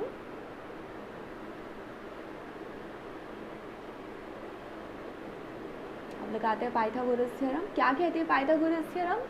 Pythagoras theorem कहती है कि जो हाइपोटेन्यूज है ना उसका स्क्वायर हमेशा इक्वल होता है परपेंडिकुलर का स्क्वायर प्लस बेस का स्क्वायर। यही है पाइथागोरस थ्योरम। इसको याद कर लीजिए क्योंकि ये हमारी 10th का बेस है, आप कह सकते हैं। इससे पहले आपने 8th और 9th में थोड़ा बहुत इसके बारे में पढ़ा है, आपने पाइथागोरन ट्रिक भी पढ़ा है 8th में, राइट। अब हम पाइथागोरस थ्योरम को एक्चुअल में यूटिलाइज करेंगे यहाँ भी, और बहुत सारे और चैप्टर्स में भी करने वाले हैं। तो इसको याद कर लीजिए, हाइपोटेन्यूज का square is always equal to the perpendicular square plus base square, ठीक है। ये हमारी पाइथागोरस थ्योरम है। अब इसी को हम यहाँ से सॉल्व करते हैं। h यानी x प्लस 60, x प्लस 60 का स्क्वायर इक्वल है p का स्क्वायर। p यानी perpendicular, perpendicular is a straight line upside down x square, plus base हमारा हो गया x प्लस 30, यानी आपने यहाँ किया x प्लस 30 का होल स्क्वायर। बस आप सिंप्लीफाई करते जाएंगे, बन जाएगी हमारे पास एक क्वाड्रेटिक इक्वेशन। देखिए x प्लस 60 के स्क्वायर को खोलने के लिए हमें फॉर्मूला यूज़ करना होगा, कौन सा? a प्लस बी के होल स्क्वायर का। a प्लस बी के होल स्क्वायर का फॉर्मूला जो कि बनता है कुछ इस तरह से, कैसे? a square plus B square plus 2ab, यानी कि आप x का स्क्वायर करेंगे x square plus B square यानी कि 60 का स्क्वायर। 60 का स्क्वायर कितना हुआ? 36 और 0 0, है ना। फिर 2ab भी खोलना है हमें, यानी कि प्लस 2 इंटू a कितना है? x है, b कितना है 60 है, तो ये हो गया 2 इंटू 60 इंटू एक्स इक्वल, यहाँ वाली स्क्वायर को भी हम खोल लेते हैं, यहाँ बचा एक्स स्क्वायर जो कि ऑलरेडी है, प्लस इसको भी हम सेम इसी फॉर्मूले से खोलेंगे, यानी कि एक्स स्क्वायर प्लस 30 का स्क्वायर कितना हो गया 900, भूलिएगा नहीं, है ना, 60 नहीं है 30 का स्क्वायर, 30 का स्क्वायर होगा 900 प्लस फिर हमें करना है 2 इंटू ए इंटू बी यानी कि 30। I hope it's all clear. अब आगे देखिए, यहाँ हो गया एक्स स्क्वायर प्लस, थोड़ा सा सिंप्लीफाई करें, 3600 प्लस 2 और 60 मल्टीप्लाई किए हमने, यहाँ हो गया 120x इक्वल, यहाँ आपने क्या किया, ये दोनों एक्स स्क्वायर तो ऐड हो जाएंगे, ऐड कर देते हैं, 2x स्क्वायर 900 यहाँ पर है, ठीक है 900 रखते हैं, यहाँ कितना है 2 3 60x। अब ठीक है, अब क्या करें, अब क्योंकि हमें क्वाड्रेटिक इक्वेशन बनानी है, यानी कि एक्स स्क्वायर और एक्स स्क्वायर एक साथ होने चाहिए, एक्स वाली टर्म्स एक साथ होनी चाहिए और कांस्टेंट एक साथ होना चाहिए, और दूसरी तरफ हम सबको ज़ीरो कर देते हैं, ये पार्ट हम यहाँ सॉल्व कर देते हैं। क्या करें, देखिए ये 2x स्क्वायर यहाँ पर है, मैं ये सारी टर्म्स वहाँ ले जाती हूँ, 2x स्क्वायर यहाँ है ऑलरेडी, जब ये x स्क्वायर वहाँ जाएगा तो ये बन जाएगा सिर्फ x स्क्वायर, चलिए ऐसे कर देते हैं, 2x square minus x square, सिर्फ x स्क्वायर बचा। अब आते हैं x वाली टर्म्स पर, x वाली कितनी टर्म है, एक है 60x और एक है 120x, तो 60x वहाँ पहले से है, 120x में जब वहाँ जाएगा तो कितना बचेगा, फिर बचेगा माइनस का 60x, राइट। अब क्या होगा, 900 यहाँ पहले से है, 3600 वहाँ जाके माइनस का, तो 36 में से 9 गए, कितना बचा 2700, तो माइनस का 2700, तो हमारी इक्वेशन हो गई x square minus 60x minus 2700 equals 0। अब इसे सॉल्व करने का कोई भी मेथड यूज़ कीजिए, फैक्टर्स अगर समझ आते तो हम फैक्टर ही कर लेते हैं, नहीं तो आप क्वाड्रेटिक फार्मूला भी यूज़ कर सकते हैं, it's all up to you, ठीक है। फैक्टर सोचिए इसके क्या बन सकते हैं, हम लेते हैं 990 और 30, 90 और 30 से बन जाएगा ना, देखो 90 और 30 की मल्टीप्लिकेशन से 2700 आ रहा है और इन दोनों के सब्ट्रैक्शन से 60 आ रहा है, तो एक काम करते हैं, हम ऐसा करते हैं, इसको करते हैं माइनस 90x और प्लस 30x, माइनस 2700 इक्वल्स 0, ऐसे इजी। अब क्या करें, अब लेते हैं कॉमन, इन दोनों में से x कॉमन आया, अंदर बचा x माइनस 90, यहाँ से 30 कॉमन लेने के बाद बचा x माइनस 90 इक्वल्स 0, एक हो गया आपका x प्लस 30 और एक हो गया आपका x माइनस 90। अब यहाँ से हमारे पास दो रूट्स आ जाएंगे, एक आएगा नेगेटिव रूट माइनस का 30 और एक रूट आएगा पॉजिटिव यानी कि 90, तो आप x इक्वल 90 की जो वैल्यू है वो आप रख लीजिए, क्योंकि हमारा जो आंसर है वो एक लेंथ का है, एक मैग्नीट्यूड है, एक लेंथ है जिसको हम नेगेटिव नहीं ले सकते। क्या है x, x है विड्थ, तो विड्थ तो कभी नेगेटिव नहीं हो सकती, तो हम इस वैल्यू को रिजेक्ट कर देंगे, हम ये वाली वैल्यू रख लेंगे। तो इसका मतलब है हमारे पास जो विड्थ आ गई वो हो गई कितनी 90 हो गई, तो फिर L कितना हो जाएगा, लेंथ, लेंथ है 90 में 30 ऐड करने से आने वाली वैल्यू विच इज़ 120 मीटर। जैसे x की वैल्यू आती है यहाँ पर आंसर हम नहीं छोड़ेंगे अगेन एंड अगेन, है ना, हमें पूरा सॉल्व करना है, हमें बताना है कि एक्चुअल में क्या हमें सिर्फ x की वैल्यू निकालनी है, अब तो हमें सॉल्व भी करना है ना, हमें लेंथ और विड्थ भी निकालनी है, तो लेंथ और विड्थ मेंशन करने के बाद ही हम इस क्वेश्चन को बंद करेंगे, ठीक है। अब जल्दी से इसका स्क्रीनशॉट लीजिए, स्टार्ट करते हैं क्वेश्चन नंबर 7 से। The difference of squares of two numbers is 180। यहाँ पर बात हो रही है दो नंबर जो अलग अलग है, जिनके स्क्वायर का difference is given to be 180। The square of the smaller number is 8 times the larger number. अब इन दोनों नंबर के बीच एक और रिलेशनशिप है कि the square of smaller number की जो छोटा नंबर है ना, उसका अगर हम स्क्वायर करेंगे तो वो 8 टाइम्स है लार्जर नंबर का, और हमें दोनों नंबर्स फाइंड आउट करने हैं। अभी तक क्या होता था, अगर हमारे पास ऐसी कोई इक्वेशन गिवन होती थी तो ये जो सेकंड इक्वेशन है ना, ये ज़्यादातर बहुत ऐसी होती थी लाइक कि दो नंबर्स का सम इतना है या दो नंबर्स का डिफरेंस इतना है, तो हम आसानी से ना वन वेरिएबल के अंदर इसको सॉल्व कर लेते थे। अब क्या करेंगे, अब क्योंकि ऐसे क्वेश्चंस में जैसे गिवन है ना the square of the smaller number is 8 times a larger number, इसको अगर हम कोशिश करें कि हम इसे वन वेरिएबल से सॉल्व कर लें तो is not going to happen that easily. So what we are going to do here is first of all we will try to recognise the number in two variable form, उसके बाद हम convert कर देंगे उसको one variable में। कैसे करें देखिए, इनका कहना है the square of the smaller number is 8 times a larger number. तो स्मॉलर नंबर और लार्जर नंबर इन दोनों को फ़िलहाल के लिए हम मान लेते हैं अलग अलग वेरिएबल की फॉर्म में। मान लीजिए हम लार्जर नंबर को मान लेते हैं x, लेट्स से कि लार्जर नंबर x है, तो स्मॉलर नंबर क्या हो जाएगा, स्मॉलर नंबर को फ़िलहाल आप कह दीजिए कि ये y है। क्यों, क्योंकि ये वाली कैलकुलेशन से हम एक नंबर को ऑब्टेन कर लेते हैं, क्या करके, the square of the smaller number, smaller number y है, the square of the smaller number क्या है, 8 टाइम्स द लार्जर नंबर। वो लार्जर नंबर है ना उसका 8 टाइम्स है, यानी कि 8x, राइट। अब हम जो हमारा स्मॉलर नंबर है ना हम उसको भी ऑब्टेन कर लें। कैसे, ये जो x है अगर आप इसे ऑब्टेन करेंगे तो हो जाएगा y स्क्वायर डिवाइडेड बाई 8। तो यानी कि आप x की जगह y स्क्वायर डिवाइडेड बाई 8 ये नंबर ले सकते हैं। आप कह सकते हैं कि ये आपका स्मॉलर नंबर है, ये आपका लार्जर नंबर है। हम x y दोनों लेके सॉल्व कर सकते हैं क्या, नहीं कर सकते, क्योंकि हमें क्या करना है, हमें पूरे क्वेश्चन को कन्वर्ट करना है वन वेरिएबल में। तो एक ही वेरिएबल होना चाहिए, y वेरिएबल हो या फिर x वेरिएबल हो। तो आपने क्या किया, पहले तो आपने अलग अलग वेरिएबल मान लिया, लार्जर नंबर को x मान लिया, स्मॉलर नंबर को y मान लिया। फिर आपने सेकेंड इक्वेशन के अकॉर्डिंग उसको कन्वर्ट कर दिया है किसमें, एक वेरिएबल की फॉर्म में। कैसे, जैसे इन्होंने कहा the square of the smaller number, हमने स्मॉलर नंबर का स्क्वायर कर दिया, 8 टाइम्स ए लार्जर नंबर, हमने 8 टाइम कर दिया हमारे लार्जर नंबर को।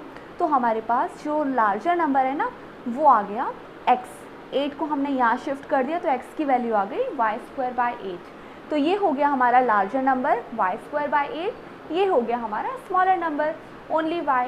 अब क्या करना है, अब इन्होंने कहा the difference of the square of two numbers is 180। यहाँ से हमारा काम शुरू होता है। चलिए फिर से 80 क्यों करते हैं,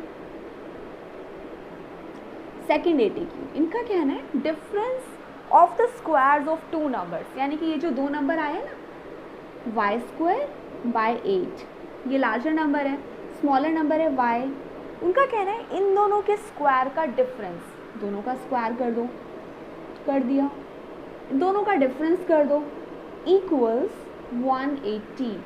फिर से देखिए कहाँ पर है ये line, the difference of squares, तो हमने स्क्वायर्स कर दिए, उसका डिफरेंस निकाल दिया इज़ 180 और हमने इसको इक्वल रख दिया 180 के।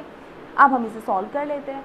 कैसे, y स्क्वायर के ऊपर 2 है और 8 के ऊपर भी 2 है, यही होता है स्क्वायर का मतलब।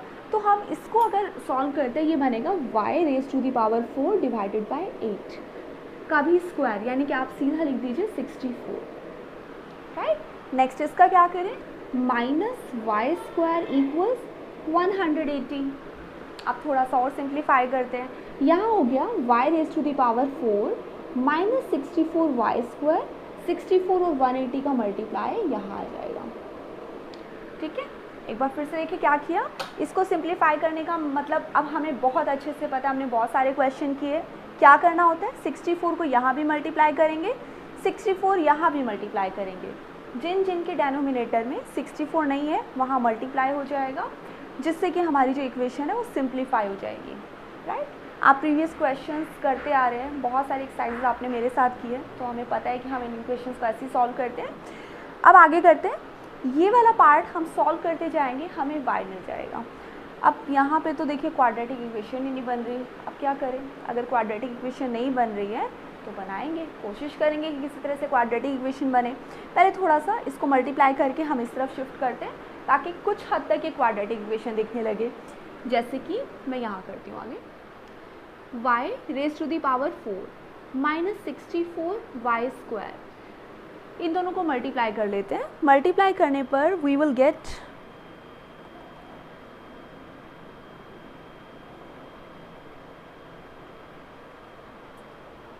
समवेयर अराउंड, करना ही पड़ेगा, कुछ नहीं मिला मुझे आंसर।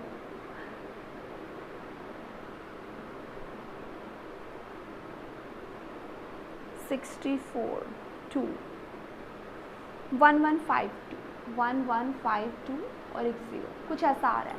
इसको भी यहाँ ले आते हैं, तो ये हो गया y to the power 4 minus 64 Y square minus 11520 equals 0। अब ये क्वाड्रेटिक इक्वेशन जैसा नहीं दिख रहा है, तो हमें क्वाड्रेटिक इक्वेशन बनाना पड़ेगा। कैसे? y की जो पावर 2 है ना, एक काम करते हैं, हम इसको ना अज्यूम कर लेते हैं कि ये है a, फिलहाल के लिए मान लेते हैं कि ये a है। तो क्या होगा, y की पावर जो 4 है, क्या वो a स्क्वायर हो जाएगी? बिल्कुल हो जाएगी, राइट। a अगर है, y स्क्वायर को अगर हम a मान लेते हैं, तो इसका स्क्वायर करेंगे तो इसका भी पावर का स्क्वायर हो जाएगा, तो ये हो जाएगा y की पावर 4। क्यों किया मैंने ऐसा? ताकि ये क्वाड्रेटिक बन जाए, a और a स्क्वायर। अब y की पावर 4 की जगह अगर हम a स्क्वायर रखेंगे और 64 y स्क्वायर की जगह अगर आप a रखेंगे, तो क्या अब ये लग रहा है हमें क्वाड्रेटिक इक्वेशन जैसा? बिल्कुल लग रहा है। तो अब तो हम इसको सॉल्व कर सकते हैं ना। अब हम इसको सॉल्व करते हैं, ठीक है। आप इसका स्क्रीनशॉट लीजिए, मैं इसको रब करती हूँ फिर।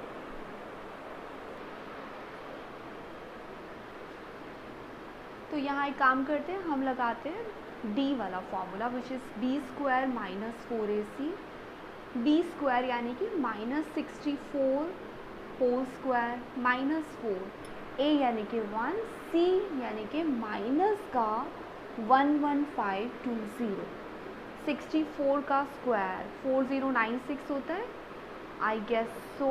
Late me just cross check, yeah it is. Minus और माइनस के नंबर प्लस हो जाएंगे, 11520 4 से मल्टीप्लाई होगा, 0 8 0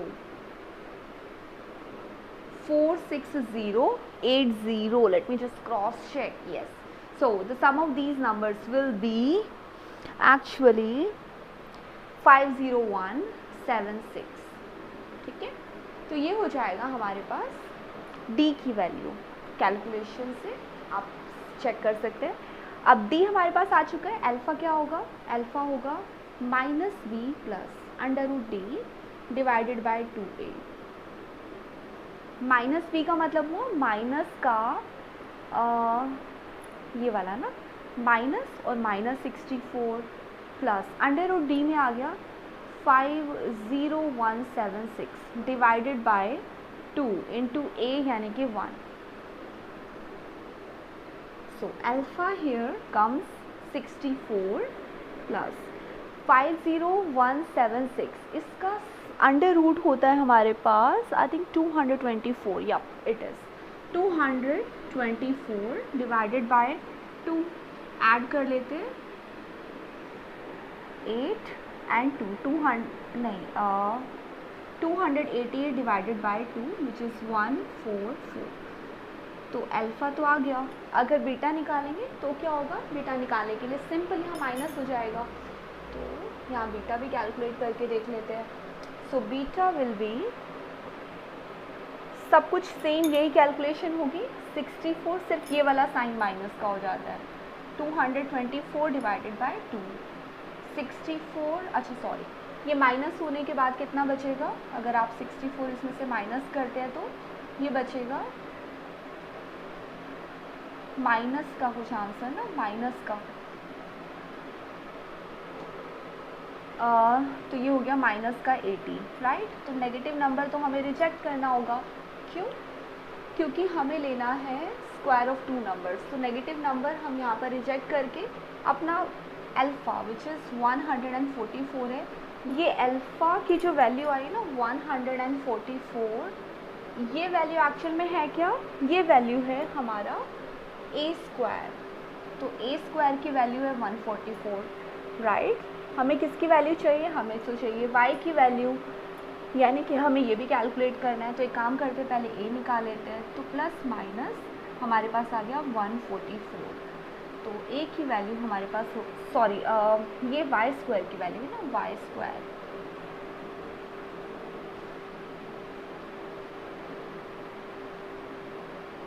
तो y हो जाएगा हमारे पास प्लस माइनस 12। अब क्योंकि नेगेटिव वैल्यू तो हमें रिजेक्ट करनी होगी, we have to keep only the positive value, तो y हमारे पास जो आ गया वो आ गया 12।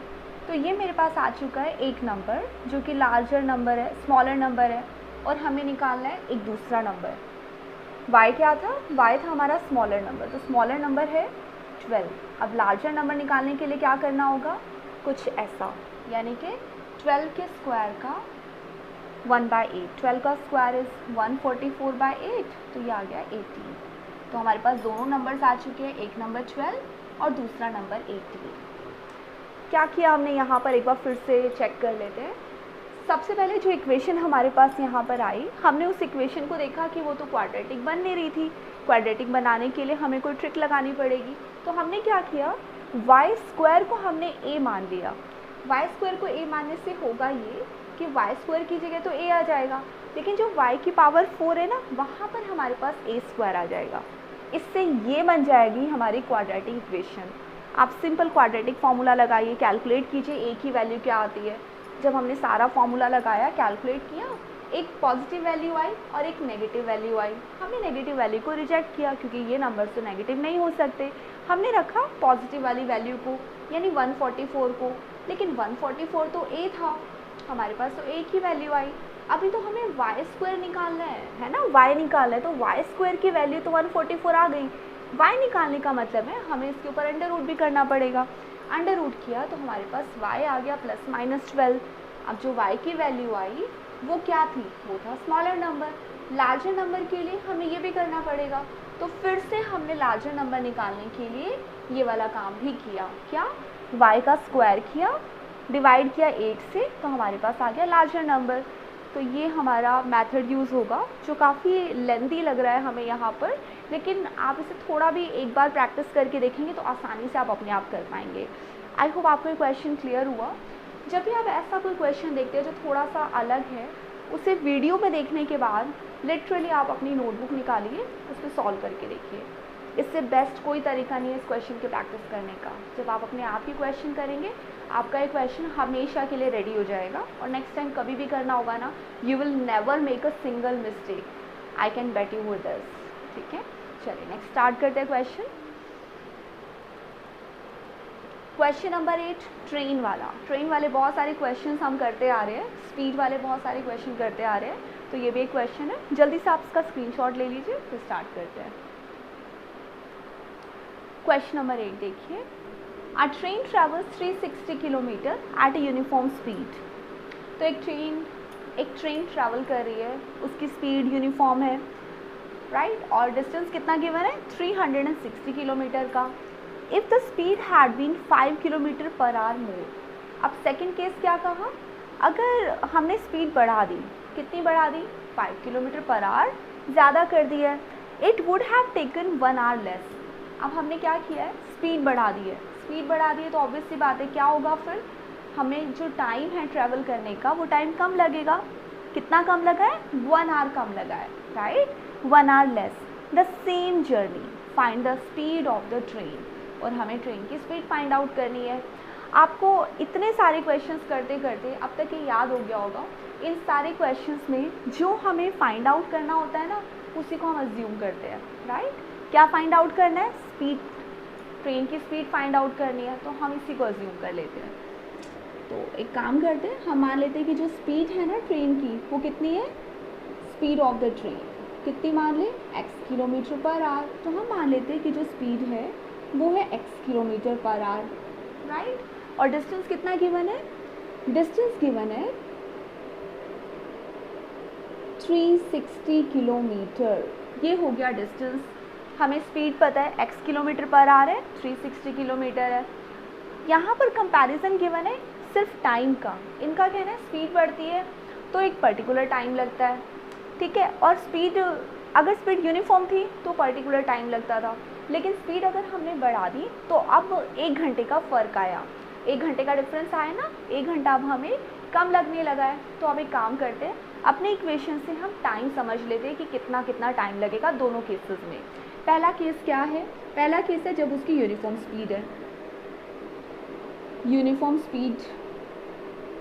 दूसरा केस है जब उसकी जो स्पीड है ना वो 5 किलोमीटर बढ़ जाती है, यानी कि 5 किलोमीटर पर आवर मोर जब स्पीड इंक्रीज हो जाती है।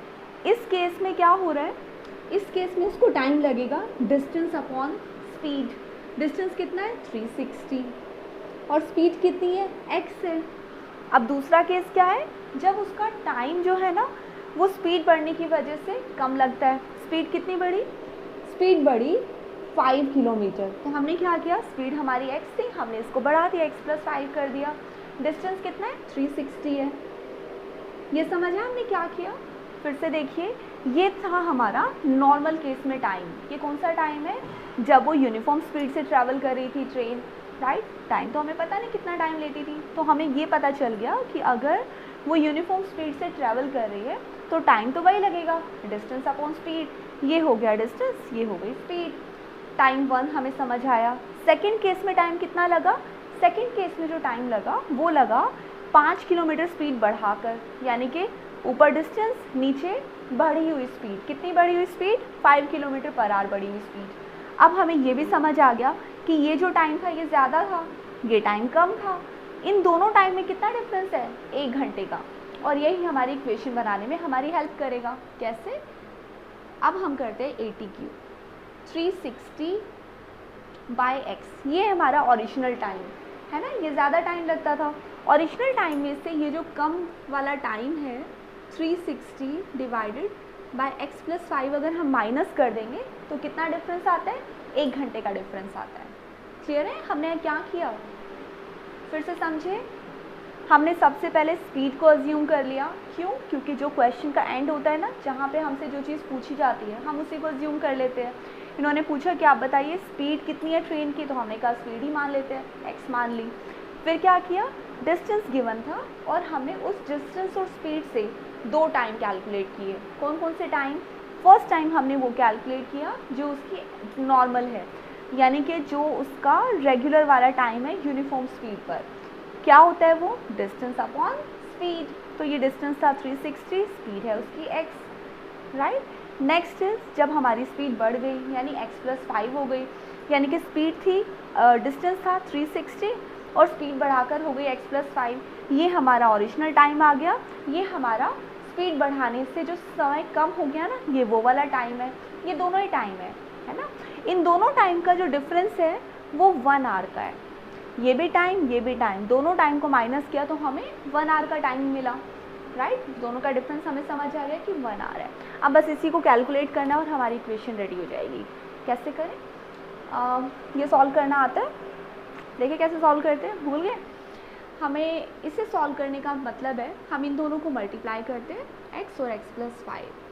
फिर हम x + 5 को यहाँ मल्टीप्लाई करते हैं, यानी 360 और x + 5। बीच में जो साइन है वो ऐसे ही रहता है और 360 और x को मल्टीप्लाई करते हैं। और ये वाला फ़िलहाल हमने टच भी नहीं किया। क्या किया मैंने यहाँ पर, मान लीजिए ये कुछ ऐसा होता 2/5 और यहाँ पर होता मान लीजिए -3/7। तो हम 5 और 7 को मल्टीप्लाई करते हैं, 2 और 7 को यहाँ मल्टीप्लाई करते हैं, -3 और 5 को यहाँ मल्टीप्लाई करते हैं। जब आप एलसीएम लेके पूरा सॉल्व करते हैं ना तो एक्चुअल में आप यही करते हैं। तो उसी का शॉर्टकट हमने यहाँ किया, इन दोनों को मल्टीप्लाई नीचे किया, यहाँ पर किया न्यूमरेटर निकालने के लिए क्रॉस मल्टीप्लाई, 2 को 7 से, 3 को 5 से, x + 5 को 360 से, x को 360 से। ठीक है, अब सॉल्व करते हैं। इसको सॉल्व करने के लिए 360 को x और 5 दोनों से मल्टीप्लाई करना होगा। तो हमने यहाँ पे किया 360x प्लस 365 से मल्टीप्लाई होगा तो आएगा 1800 माइनस 360x डिवाइडेड बाय, अब ये वाला कौन सा मल्टीप्लाई है, दोनों के साथ होगा, x को भी x 5 को भी, यानी कि x² + 5x।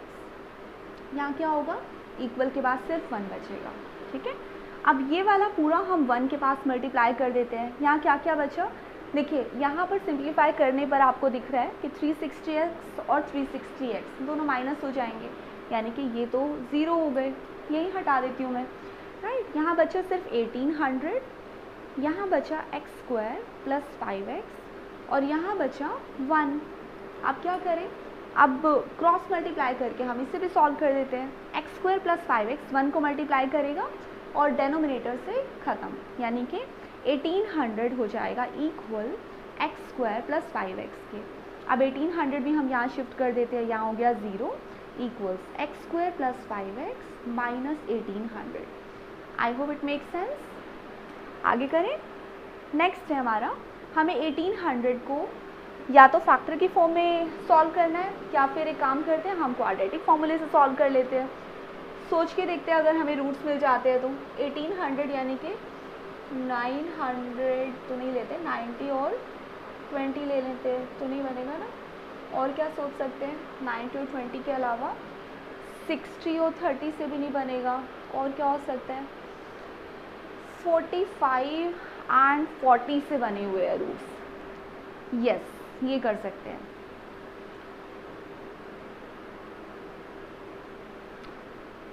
X square plus 5x minus 1800, मैं 0 इस तरफ शिफ्ट कर देती हूँ जैसे हमारी आदत है काम करने की।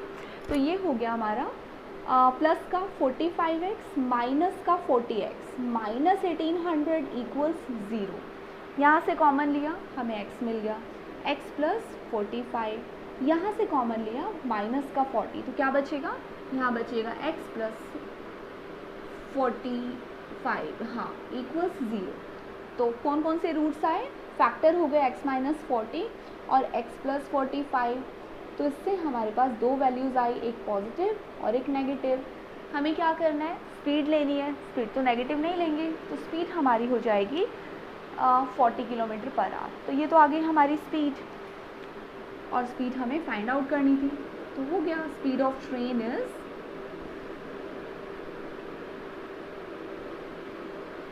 40 किलोमीटर पर आवर। क्लियर है, क्या किया हमने यहाँ पर, फिर से देखिए क्या हुआ। ये वाली कैलकुलेशन बस ध्यान से देखिए हमने क्या किया है यहाँ पर। इस कैलकुलेशन के लिए हम x प्लस 5 को यहाँ मल्टीप्लाई करते हैं, x को यहाँ मल्टीप्लाई करते हैं, राइट। जब ये सिंप्लीफाई हो जाता है तो जो इसमें सब्ट्रैक्ट होने वाली वैल्यूज़ है उसको सब्ट्रैक्ट कर दिया, सिर्फ 1800 बचा, नीचे बचा x square plus 5x equal 1 के आया। एक्स स्क्वायर प्लस 5x यहाँ चला गया 1 से मल्टीप्लाई होने के बाद, तो आपके पास एक इक्वेशन बची। इसी इक्वेशन को हमने सॉल्व कर दिया है मिड टर्म फैक्टराइजेशन से। स्टूडेंट्स यहाँ पर है ना कुछ गिवन नहीं है कि हमें कौन सा फॉर्मूला यूज़ करना है, किस मेथड से सॉल्व करना है। तो जो आपको इजी लगता है आप वही फॉर्मूला यूज़ कीजिए, ठीक है। अगर आपको इजीली फैक्टर मिल जाते हैं तो आप फैक्टराइजेशन कीजिए, नहीं मिल पा रहे हैं तो हम क्वाड्रेटिक फॉर्मूला यूज़ कर सकते हैं। सी अब कितना इजी हो गया ना, क्वाड्रेटिक फॉर्मूला यूज़ करना है तो वो भी यूज़ कर सकते हैं। फिर भी आप चाहे तो बीच में आप वो भी कर सकते हैं, कंप्लीटिंग द स्क्वायर मैथड, अगर आपको वो ईजी लगता है तो एज अप टू यू, ठीक है। आप स्क्रीनशॉट ले सकते हैं। तो स्टार्ट करते हैं question number 9। Question number 9 start करते हैं। 2 water taps together can fill a water tank in this much of time. हमने एक टैंक बनाया, 2 वाटर टैप लगाए। दोनों वाटर टैप अगर हम एक साथ खोल देते हैं तो इतना टाइम लगता है, कितना, 9 आवर्स एंड 3/8 आवर्स, ठीक है। 9 होल 3/8 आवर्स लगता है। The tap of the larger diameter, एक टैप ऐसी है इसमें से जो थोड़ी लार्जर डायामीटर की है, मतलब आप कह सकते हैं थोड़ी सी बड़ी टैप है। इसको टाइम लगता है 10 घंटे less 1 to fill the tank separately. अब यहाँ पर बात की जा रही है कि इन दोनों टैप को अगर हम अलग अलग खोल के टैंक भरेंगे तो क्या होता है। अगर हम अलग अलग इन टैप्स को खोल के टैंक भरते हैं और चेक करते हैं कि हमें कितना टाइम लगा, तो ये जो बड़ी वाली टैप है ये जल्दी पानी भर देगी, तो इसको कितना टाइम लग रहा है, इसको 10 घंटे कम टाइम लग रहा है in comparison to the smaller tap. तो हमने क्या किया, यहाँ पर हमने मान लिया कि जो लार्जर टैप है ना, time taken by the larger tap वो है x। हमने मान लिया कि x घंटे लगते हैं लार्जर टैप को भरने में, फिर स्मॉलर टैप को कितना होगा, स्मॉलर टैप को तो ज़्यादा टाइम लगेगा। तो हमने क्या किया, जितना टाइम लार्जर टैप को लगता है उसमें 10 प्लस कर दिया, यानी x प्लस 10 हो गया हमारी स्मॉलर टैप का टाइम टेकन। इतना क्लियर है। हमने दोनों का टाइम टेकन अलग अलग अज्यूम कर लिया। अब आगे देखते हैं कैसे करना है। चलो स्टार्ट करते हैं question.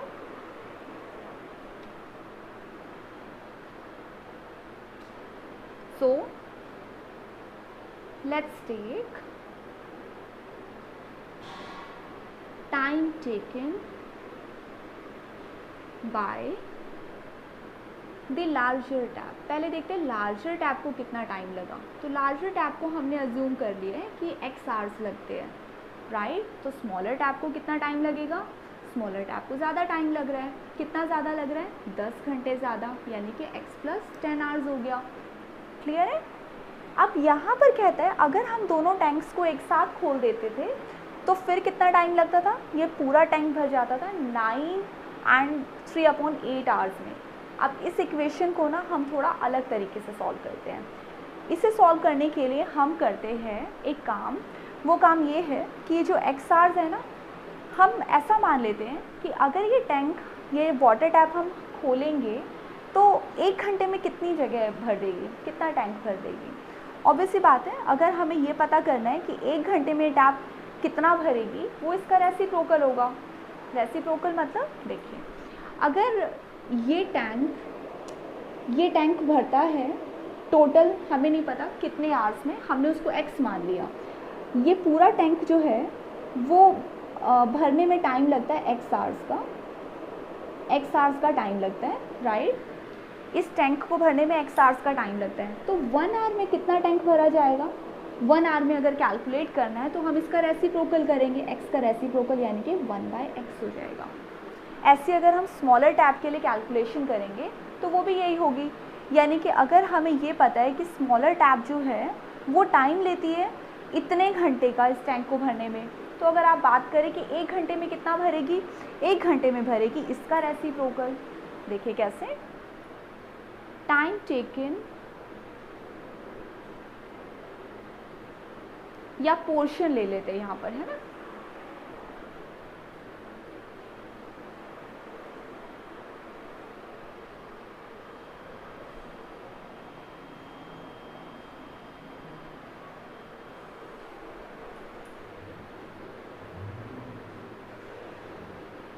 Portion filled by smaller tank in 1 hour, portion filled by larger tank in 1 hour, और फिर portion filled by both tank in 1 hour। अभी कैसे कैलकुलेशन होगा, देखिए हम बात कर रहे हैं 1 घंटे की, कि ये जो टैंक है ये अगर बड़ी टैप से भरा जाता है तो x घंटे में पूरा भर जाएगा, यानी कि अगर हम बात करें कि 1 घंटे में कितना भरा जाएगा बाय द लार्जर टैप, तो ऑब्वियसली बात है वो होगा 1/x। तो लार्जर टैप के लिए आप कह सकते हो इसका रेसिप्रोकल। सेम यही थीम अप्लाई होगी आपकी स्मॉलर टैप पर। स्मॉलर टैप में भी अगर हम 1 घंटे की कैलकुलेशन करते हैं ना कि 1 आवर में कितना टैंक भरेगी, वो भी यही करेगी 1/x + 10, राइट। हमने इसका भी रेसिप्रोकल लिखा, इसका भी रेसिप्रोकल लिखा। क्यों लिखा, क्योंकि 1 आवर की कैलकुलेशन अगर हम करें तो स्मॉलर टैप के लिए इतना टाइम और लार्जर टैप के लिए इतना टाइम, ये पोर्शन है, इतना पोर्शन हो जाएगा। तो अब हम बात करते हैं 1 घंटे में अगर दोनों टैप एक साथ चला दी जाती है तो कितना पोर्शन फिलअप होगा। तो दोनों के लिए यहाँ पर एक कैलकुलेशन है 9/3/8 आवर्स, मुझे इसका भी रेसिप्रोकल करना पड़ेगा, राइट। तो है कि होता कितना है 9/9 और 3/8 आवर्स, ये होता है 75/8 आवर्स का। तो इसका मतलब है कि अब हमें इसका भी रेसिप्रोकल यहाँ करना होगा। दोनों टैंक को एक साथ, दोनों टैप को एक साथ खोलने पर टैंक का जो पोर्शन भरेगा वो हो जाएगा 8/75। ये भी पोर्शन है, ये भी पोर्शन है, ये भी पोर्शन है, ठीक है। अब हम इनकी कैलकुलेशन अपना अकॉर्डिंग टू क्वेश्चन कर देते हैं, यानी कि 1/x + 10 प्लस 1/x, इन दोनों का सम कितना गिवन है, इतना गिवन है 8/75। बस यही जो कैलकुलेशन है हमें ध्यान रखनी है, इसी को सॉल्व करना है, जो कि हमें x की वैल्यू देगा और हमारा आंसर कैलकुलेट हो जाएगा। फिर से समझे हमने क्या किया, थोड़ा सा अलग है क्वेश्चन, आई नो। हमने क्या किया है, यहाँ पर 2 वाटर टैंक लगे हुए हैं, 2 वाटर टैप लगे हुए हैं, एक लार्जर टैप है, एक स्मॉलर टैप है। लार्जर टैप के लिए हमने अज्यूम किया कि इसको अगर अकेले हम खोल दें तो पानी भर जाएगा x घंटे में। स्मॉलर टैप को अगर हम सेपरेटली खोल देते हैं तो हमें लग रहा है x+10 आवर्स इस पूरे टैंक को भरने में, राइट। अब इन दोनों इक्वेशंस को हम कन्वर्ट करेंगे पोर्शन में कि 1 घंटे में कितना पोर्शन फिलअप करती है। तो देखिए, अगर हम बात करते हैं इस वाले टैप की कि ये 1 घंटे में कितना पोर्शन फिल करेगी, 1 घंटे में पोर्शन कितना फिल करेगी, वो इसका रेसिप्रोकल होगा 1/x। 1 घंटे में स्मॉलर टैप कितना पोर्शन फिल करेगी, वो इसका रेसिप्रोकल होगा, यानी 1/x+10। और यही बात अगर हम दोनों टैप को एक साथ ओपन कर देते हैं, एक ही साथ हमने खोल दिए, तो कितना पोर्शन फिल होगा, ये तो पहले से दिया हुआ है कितने घंटे लगते हैं, उसको भी अगर हम पोर्शन में कैलकुलेट करेंगे तो उसका भी रेसिप्रोकल हो जाएगा। हमने इस इम्प्रॉपर फ्रैक्शन को कन्वर्ट कर दिया यहाँ पर, मिक्स्ड फ्रैक्शन को इम्प्रॉपर फ्रैक्शन में कन्वर्ट किया, फिर इसका किया रेसिप्रोकल, और ये बन गया हमारे पास दोनों टैप को एक साथ खोलने पर लगने वाला पोर्शन, जितना लगेगा, जितना पोर्शन एक साथ भर देंगी। और इन दोनों का सम ऑलरेडी गिवन है कि वो इसके इक्वल है, राइट। बस इसी को सॉल्व करना है आगे। थोड़ा क्लियर हुआ? चलिए अब इसको सॉल्व करते हैं। आई होप अब हमें आता है ये वाला पार्ट सोल्व करना।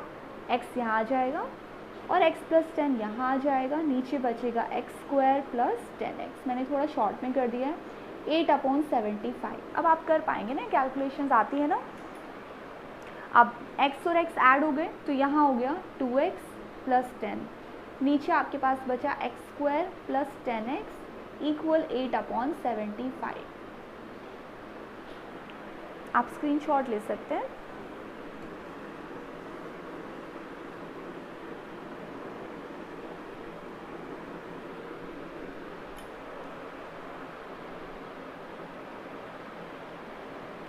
ये हमारे पास बचा 75, यहाँ मल्टीप्लाई हुआ, यानी 150x + 750 = 8x² + 80x।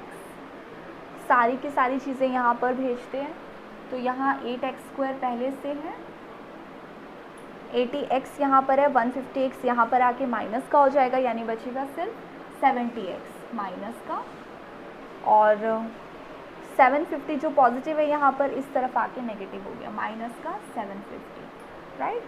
अब यहाँ पर आप डिवाइड कर देते हैं पूरी इक्वेशन को, 8 से तो नहीं डिवाइड होगा, बट हाँ आप यहाँ पर 2 से डिवाइड कर सकते हैं, है ना। तो यहाँ पर बचेगा 4x² - 35x, ये भी डिवाइड हो जाएगा 2 से, तो यहाँ बचेगा 3, 7 और 5। अब इसे हम सॉल्व कर लेते हैं हमारे किसी भी मेथड से। तो मेरे पास इक्वेशन आ चुकी है 4x² - 35x - 375 = 0। अब इसे हम सॉल्व करते हैं आगे, किसी भी मेथड से आप सॉल्व कर लीजिए चाहे।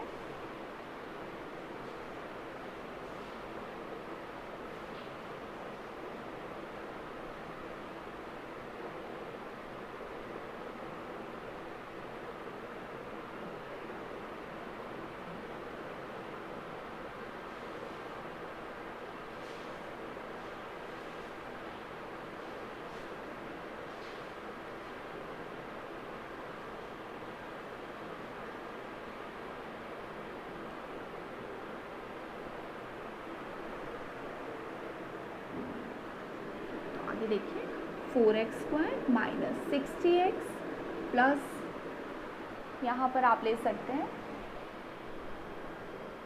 25x - 375 = 0। यहाँ से 4 कॉमन आया, x - 15 प्लस 25 कॉमन लेने से बचा मेरे पास x - 15 = 0। तो एक वैल्यू आई हमारे पास 4x + 25 की, और एक वैल्यू आई x - 15 = 0 की। तो x जो नेगेटिव नंबर आएगा वो तो हम रिजेक्ट कर देंगे, और दूसरी वाली वैल्यू हम कंसिडर करेंगे, यानी कि हमारे पास आया 15 आवर्स का जो टाइम आया। x था हमारा लार्जर टैप जो टाइम लेती है, time taken by the larger tap, वो आ गया 15 आवर्स का। और स्मॉलर टैप का कितना टाइम होगा, स्मॉलर टैप का टाइम ज़्यादा होगा, time taken by the smaller tap = 15 + 10 यानी कि 35 आवर्स। आप इसे नीटली मेंशन कर दीजिए, हेंस वी आर डन। ठीक है, चलिए स्टार्ट करते हैं क्वेश्चन नंबर 10 से। An express train takes 1 hour less than the passenger train to travel 132 kilometre between Mysore and Bangalore. तो ये मान लीजिए मैसूर का ट्रैवल पॉइंट है, ये है बेंगलोर, दोनों के बीच का डिस्टेंस कितना गिवन है, 132 किलोमीटर्स का, राइट। मैसूर एंड बेंगलोर कितना डिस्टेंस गिवन है, 132 किलोमीटर्स का। इस डिस्टेंस को ट्रैवल करने में एक एक्सप्रेस ट्रेन के बारे में बात की गई है, इसको टाइम लगता है 1 घंटा कम। क्यों 1 घंटा कम लगता है, क्योंकि देखिए जो एक्सप्रेस ट्रेन होती है वो हर स्टॉप पर नहीं रुकती है, लेकिन जो पैसेंजर ट्रेन होती है ना उसको हर स्टॉप पर रुकना होता है, पैसेंजर्स बोर्ड करते हैं, तो उसकी जो स्पीड होती है, एवरेज स्पीड की अगर हम बात करें, वो कम हो जाती है। तो ऐसे केस में जो पैसेंजर ट्रेन है उसको ज़्यादा टाइम लगता है और जो एक्सप्रेस ट्रेन है उसको लगता है कम टाइम। चलिए आगे देखते हैं क्या कह रहे हैं, कितना टाइम कम लग रहा है, 1 आवर का टाइम कम लगता है। किसको, एक्सप्रेस ट्रेन को, क्योंकि इसकी स्पीड ज़्यादा होती है एवरेज, क्योंकि इसे हर स्टॉप पर रुकना नहीं होता। आगे कहता है if the average speed of the express train, यानी कि ये जो एक्सप्रेस ट्रेन है इसकी एवरेज स्पीड है 11 किलोमीटर पर आवर मोर, क्योंकि जो पैसेंजर ट्रेन है मान लीजिए उसकी जो स्पीड है हमने मान ली x किलोमीटर पर आवर, ये स्पीड मान लेते हैं। किसकी मान ली हमने, पैसेंजर ट्रेन की मान ली x किलोमीटर पर आवर। तो एक्सप्रेस ट्रेन की स्पीड कितनी हो जाएगी, इन्होंने कहा 11 किलोमीटर पर आवर मोर, यानी ज़्यादा है, ये हो जाएगी x + 11 किलोमीटर पर आवर। ये भी स्पीड है, ये भी स्पीड है, राइट। अब बात करते हैं दोनों को जो टाइम लगता है वो टाइम कैसे निकाला जाए। अच्छा, हम इस टाइप के बहुत सारे क्वेश्चंस करते आ रहे हैं चैप्टर नंबर 3 से लेकर यहाँ तक, हर बार हमें टाइम के अंदर कन्वर्जन करना पड़ता है पूरी स्टेटमेंट का, तो वही चीज़ हम यहाँ भी करेंगे। कैसे, अब एक काम करते हैं, हम पैसेंजर ट्रेन जो x किलोमीटर पर आवर की स्पीड वाली है इसका देखते हैं कितना टाइम लेती है। टाइम एक ये वाला टाइम लेते हैं और एक ये वाला टाइम लेते हैं। किसका टाइम लेते हैं, ये वाला लेते हैं जो ज़्यादा टाइम ले रही है, यानी कि एक्सप्रेस ट्रेन का, क्योंकि ये तो हर स्टॉप पे रुकती है। सॉरी, इसको लेते हैं हम पैसेंजर ट्रेन का टाइम, है ना, क्योंकि ये हर स्टॉप पे रुकती है, ज़्यादा टाइम लेती है। ये वाला टाइम हम लेते हैं एक्सप्रेस ट्रेन का, एक्सप्रेस ट्रेन। इसका टाइम कैसे कैलकुलेट होगा, obviously distance upon speed. Distance कितना है गिवन है ना, 132 किलोमीटर। स्पीड कितनी गिवन है, पैसेंजर ट्रेन के केस में हमारी स्पीड है x, राइट, और एक्सप्रेस ट्रेन के केस में कितनी स्पीड है, ज़्यादा स्पीड है, यानी कि 132 डिस्टेंस अपॉन एक्सप्रेस ट्रेन की स्पीड विच इज़ x + 11। ये कौन सा टाइम है, ये पैसेंजर ट्रेन का टाइम है। ये कौन सा टाइम हुआ, एक्सप्रेस ट्रेन का टाइम हुआ। दोनों टाइम के बीच का difference is given to be 1 hour. कहाँ लिखा है, हमारी इक्वेशन फर्स्ट ही पार्ट में मेंशन है क्या, an express train takes 1 hour less, यानी कि ये जो एक्सप्रेस ट्रेन है और पैसेंजर ट्रेन है, इन दोनों के बीच में 1 घंटे का फ़र्क है। ये ज़्यादा टाइम लेती है, ज़्यादा टाइम में से हमने कम टाइम को सब्ट्रैक्ट किया और हमें मिल गया 1 आवर। क्लियर हुआ, ये दोनों टाइम है। ये टाइम हमने कैसे कैलकुलेट किए, हमने डिस्टेंस अपॉन स्पीड किया। डिस्टेंस गिवन था, बिल्कुल गिवन था, स्पीड नहीं गिवन थी, स्पीड हमने अज्यूम की, हमने मान लिया कि एक ट्रेन की स्पीड x है, तो जो स्पीड वाली ट्रेन है यानी एक्सप्रेस ट्रेन है उसकी जो स्पीड होगी वो x + 11 हो जाएगी, राइट। ये भी एक स्पीड है, ये भी एक स्पीड है। अब डिस्टेंस अपॉन स्पीड किया, पैसेंजर ट्रेन के बारे में पता चला कि इसको कितना टाइम लगा। डिस्टेंस अपॉन स्पीड किया, हमें एक्सप्रेस ट्रेन के टाइम के बारे में पता चला। दोनों का जो टाइम डिफरेंस था that was given to be 1 hour, है ना। और इसी से हमने बना दी हमारी इक्वेशन। अब इसी को सॉल्व करते जाते हैं। अब तो हमें अच्छे से आता है ये सॉल्व करना। x + 11 जब आप यहाँ भेजेंगे और x यहाँ आएगा तो नीचे बचेगा x² + 11x = 1। 132 मैं बाहर लिख देती हूँ कॉमन लेके, क्योंकि अंदर थोड़ा सॉल्व हो जाएगा।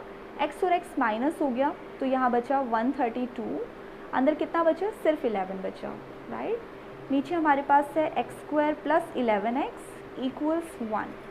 अब इसको मल्टीप्लाई कर लेते हैं, जो कि हमारे पास मल्टीप्लाई के बाद आएगा 1452। तो ये हो गया 1452 इक्वल्स एक्स स्क्वायर यहाँ भेज दिया, एक्स स्क्वायर प्लस 11x। अब 1452 भी हमने इस तरफ शिफ्ट किया, x square plus 11x। 1452 equal के वहाँ शिफ्ट होने के बाद माइनस का बचा, माइनस 1452 और इक्वल के यहाँ वाला ज़ीरो भी मैंने इस तरफ शिफ्ट कर दिया, इक्वल्स 0, राइट। अब इसको सॉल्व करते हैं। यहाँ पर मैं यूज़ कर रही हूँ फैक्टराइजेशन, जो कि 44 और 33 से बन जाएगा। X square plus 44x minus 33x minus 1452 equals 0। x common लेके आया x प्लस 44 माइनस 33 कॉमन लेके फिर से आया x प्लस 44 इक्वल्स 0। अब हमारे दो फैक्टर्स बने, एक बना x माइनस 33 का, एक बना x प्लस 44 का, राइट। तो x की कौन सी वैल्यू हम ले लेंगे, हम ये वाली वैल्यू ले लेंगे, यानी कि हमारे पास आ चुकी है x की वैल्यू 33। पॉजिटिव नंबर हम रख लेते हैं और नेगेटिव नंबर को रिजेक्ट कर देते हैं। ये जो 33 वैल्यू आई, ये किसकी स्पीड आई, ये आई पैसेंजर ट्रेन की स्पीड, तो यहाँ मेंशन कीजिएगा। और एक्सप्रेस ट्रेन की स्पीड कितनी हो जाएगी, 33 प्लस 11, बिना मेंशन के नहीं छोड़ेंगे, ठीक है। आप स्क्रीनशॉट ले लीजिए।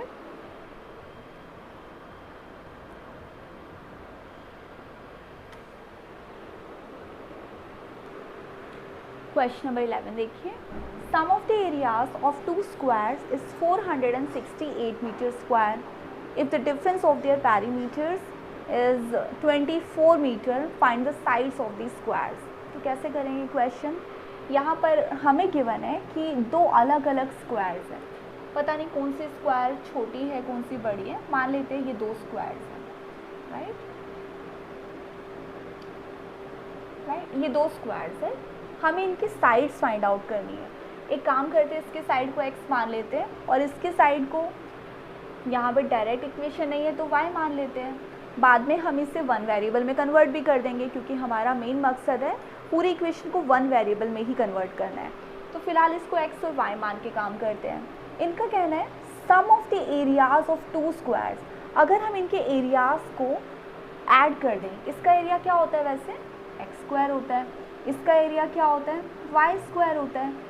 इन दोनों का जो सम है ना, that is given to be 468 metre square. ऐसा इसका एरिया एक्स स्क्वायर, इसका एरिया कितना होगा, वाई स्क्वायर, वो ये गिवन है। नेक्स्ट ये कहते हैं if the difference of there perimeter. अब इनके पैरीमीटर का डिफरेंस भी गिवन है। पैरीमीटर क्या होता है, इसका पैरीमीटर कितना होगा, 4x होगा, राइट, यही फॉर्मूला है हमारा। इसका पैरीमीटर कितना होगा, 4y होगा। ये कहते हैं इन दोनों का जो पैरीमीटर का डिफरेंस है ना, वो 24 है, right, that is given to be 24। और क्या, इनका डिफरेंस पे लिखना है। इसका मतलब 4x माइनस 4y अगर 24 के इक्वल है, तो क्या हम यहाँ से कुछ ऐसा कर सकते हैं, x माइनस वाई इक्वल 6। क्या किया गया है, यहाँ पर हमने 4 कॉमन लेके हटा दिया है, ये बचा x माइनस वाई इक्वल 6।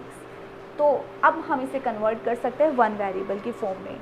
क्या करें, हम करते हैं यहाँ पर x की वैल्यू ऑब्टेन कर लेते हैं, वो हो जाएगी 6 प्लस वाई, राइट। और बस यहीं से हमारा काम शुरू हो जाएगा। अब एक काम करते हैं, अब इसे करते हैं हम वर्ड फॉर्म में कि एक्चुअल में हमें लिखना क्या होगा। कैसे लिखना होगा, हम दोनों की साइड को अज्यूम कर रहे हैं, तो let's take sides of two squares b x and y। फिर आते हैं हम ATQ पर, और सबसे पहले हम सेकंड वाले ATQ को मेंशन करते हैं। क्या कहते हैं, डिफरेंस ऑफ देयर पैरीमीटर। इसका पैरीमीटर कितना होगा, 4x होगा, इसका पैरीमीटर होगा 4y। इन दोनों का difference is given to be 24। यहाँ से हमें ये पता चला कि x माइनस वाई की वैल्यू कितनी है, 6 है। यहाँ से आप x निकाल लीजिए, विच इज़ 6 प्लस वाई। आपके पास आ चुकी है इक्वेशन। राइट। अब ये क्या चीज़ है, अब ये हम सॉल्व कैसे करेंगे। अब आते हैं हम अपने अलग अलग स्क्वायर पर।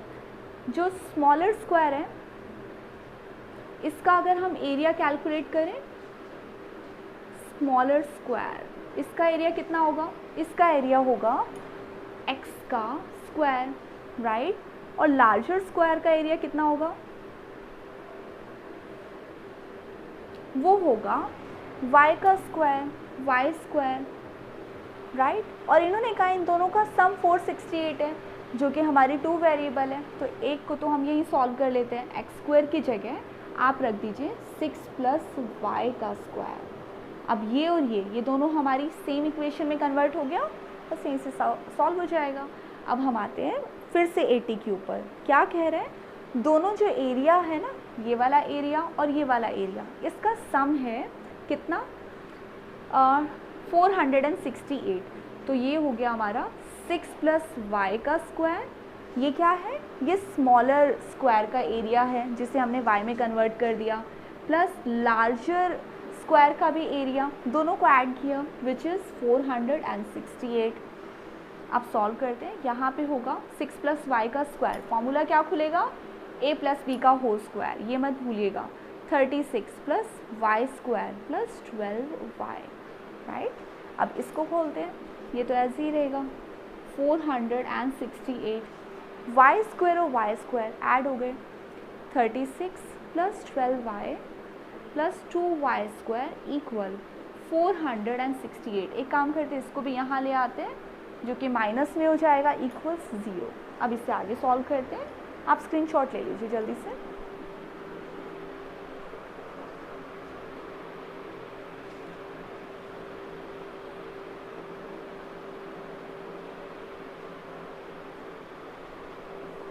इसको सॉल्व करेंगे, y स्क्वायर कहाँ गया, तो ये था आपका 2y स्क्वायर + 12y माइनस का 468 और प्लस का 36। सॉल्व कर लेते हैं, कितना होगा, 504, राइट। नहीं, ये तो माइनस हो जाएगा ना, तो बचा आपके पास 2, 432। तो ये आपके पास बचा माइनस का 432 इक्वल्स 0। क्या पूरी इक्वेशन में से 2 हम हटा दें, तो ये बचेगा y स्क्वायर + 6y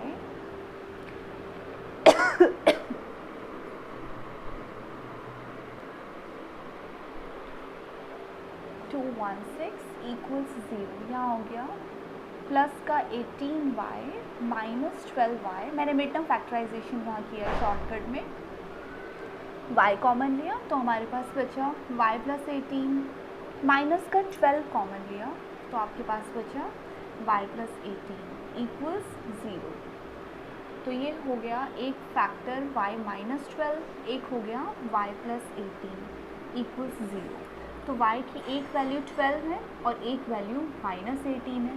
हमें पता है नेगेटिव वैल्यू तो हम नहीं लेंगे, हम पॉजिटिव वैल्यू को रखते हैं। तो हमारे पास आ गया साइड ऑफ 1 स्क्वायर, क्या 12 आ गई। तो दूसरी की साइड कितनी हो जाएगी, 12 सेंटीमीटर ली। दूसरे की आपके पास हो जाएगी, एक ही हमने x मानी थी जो कि थी कुछ इस तरह की, है ना, 6 ऐड करने से आ गई। तो दूसरे की साइड हो जाएगी 12 + 6 यानी कि 18 सेंटीमीटर। तो एक 12 सेंटीमीटर आंसर है, एक 18 सेंटीमीटर है ना। एक x था, दूसरा y था। तो y की जो वैल्यू हमने ऑब्टेन की थी वो 6 ऐड करके की थी।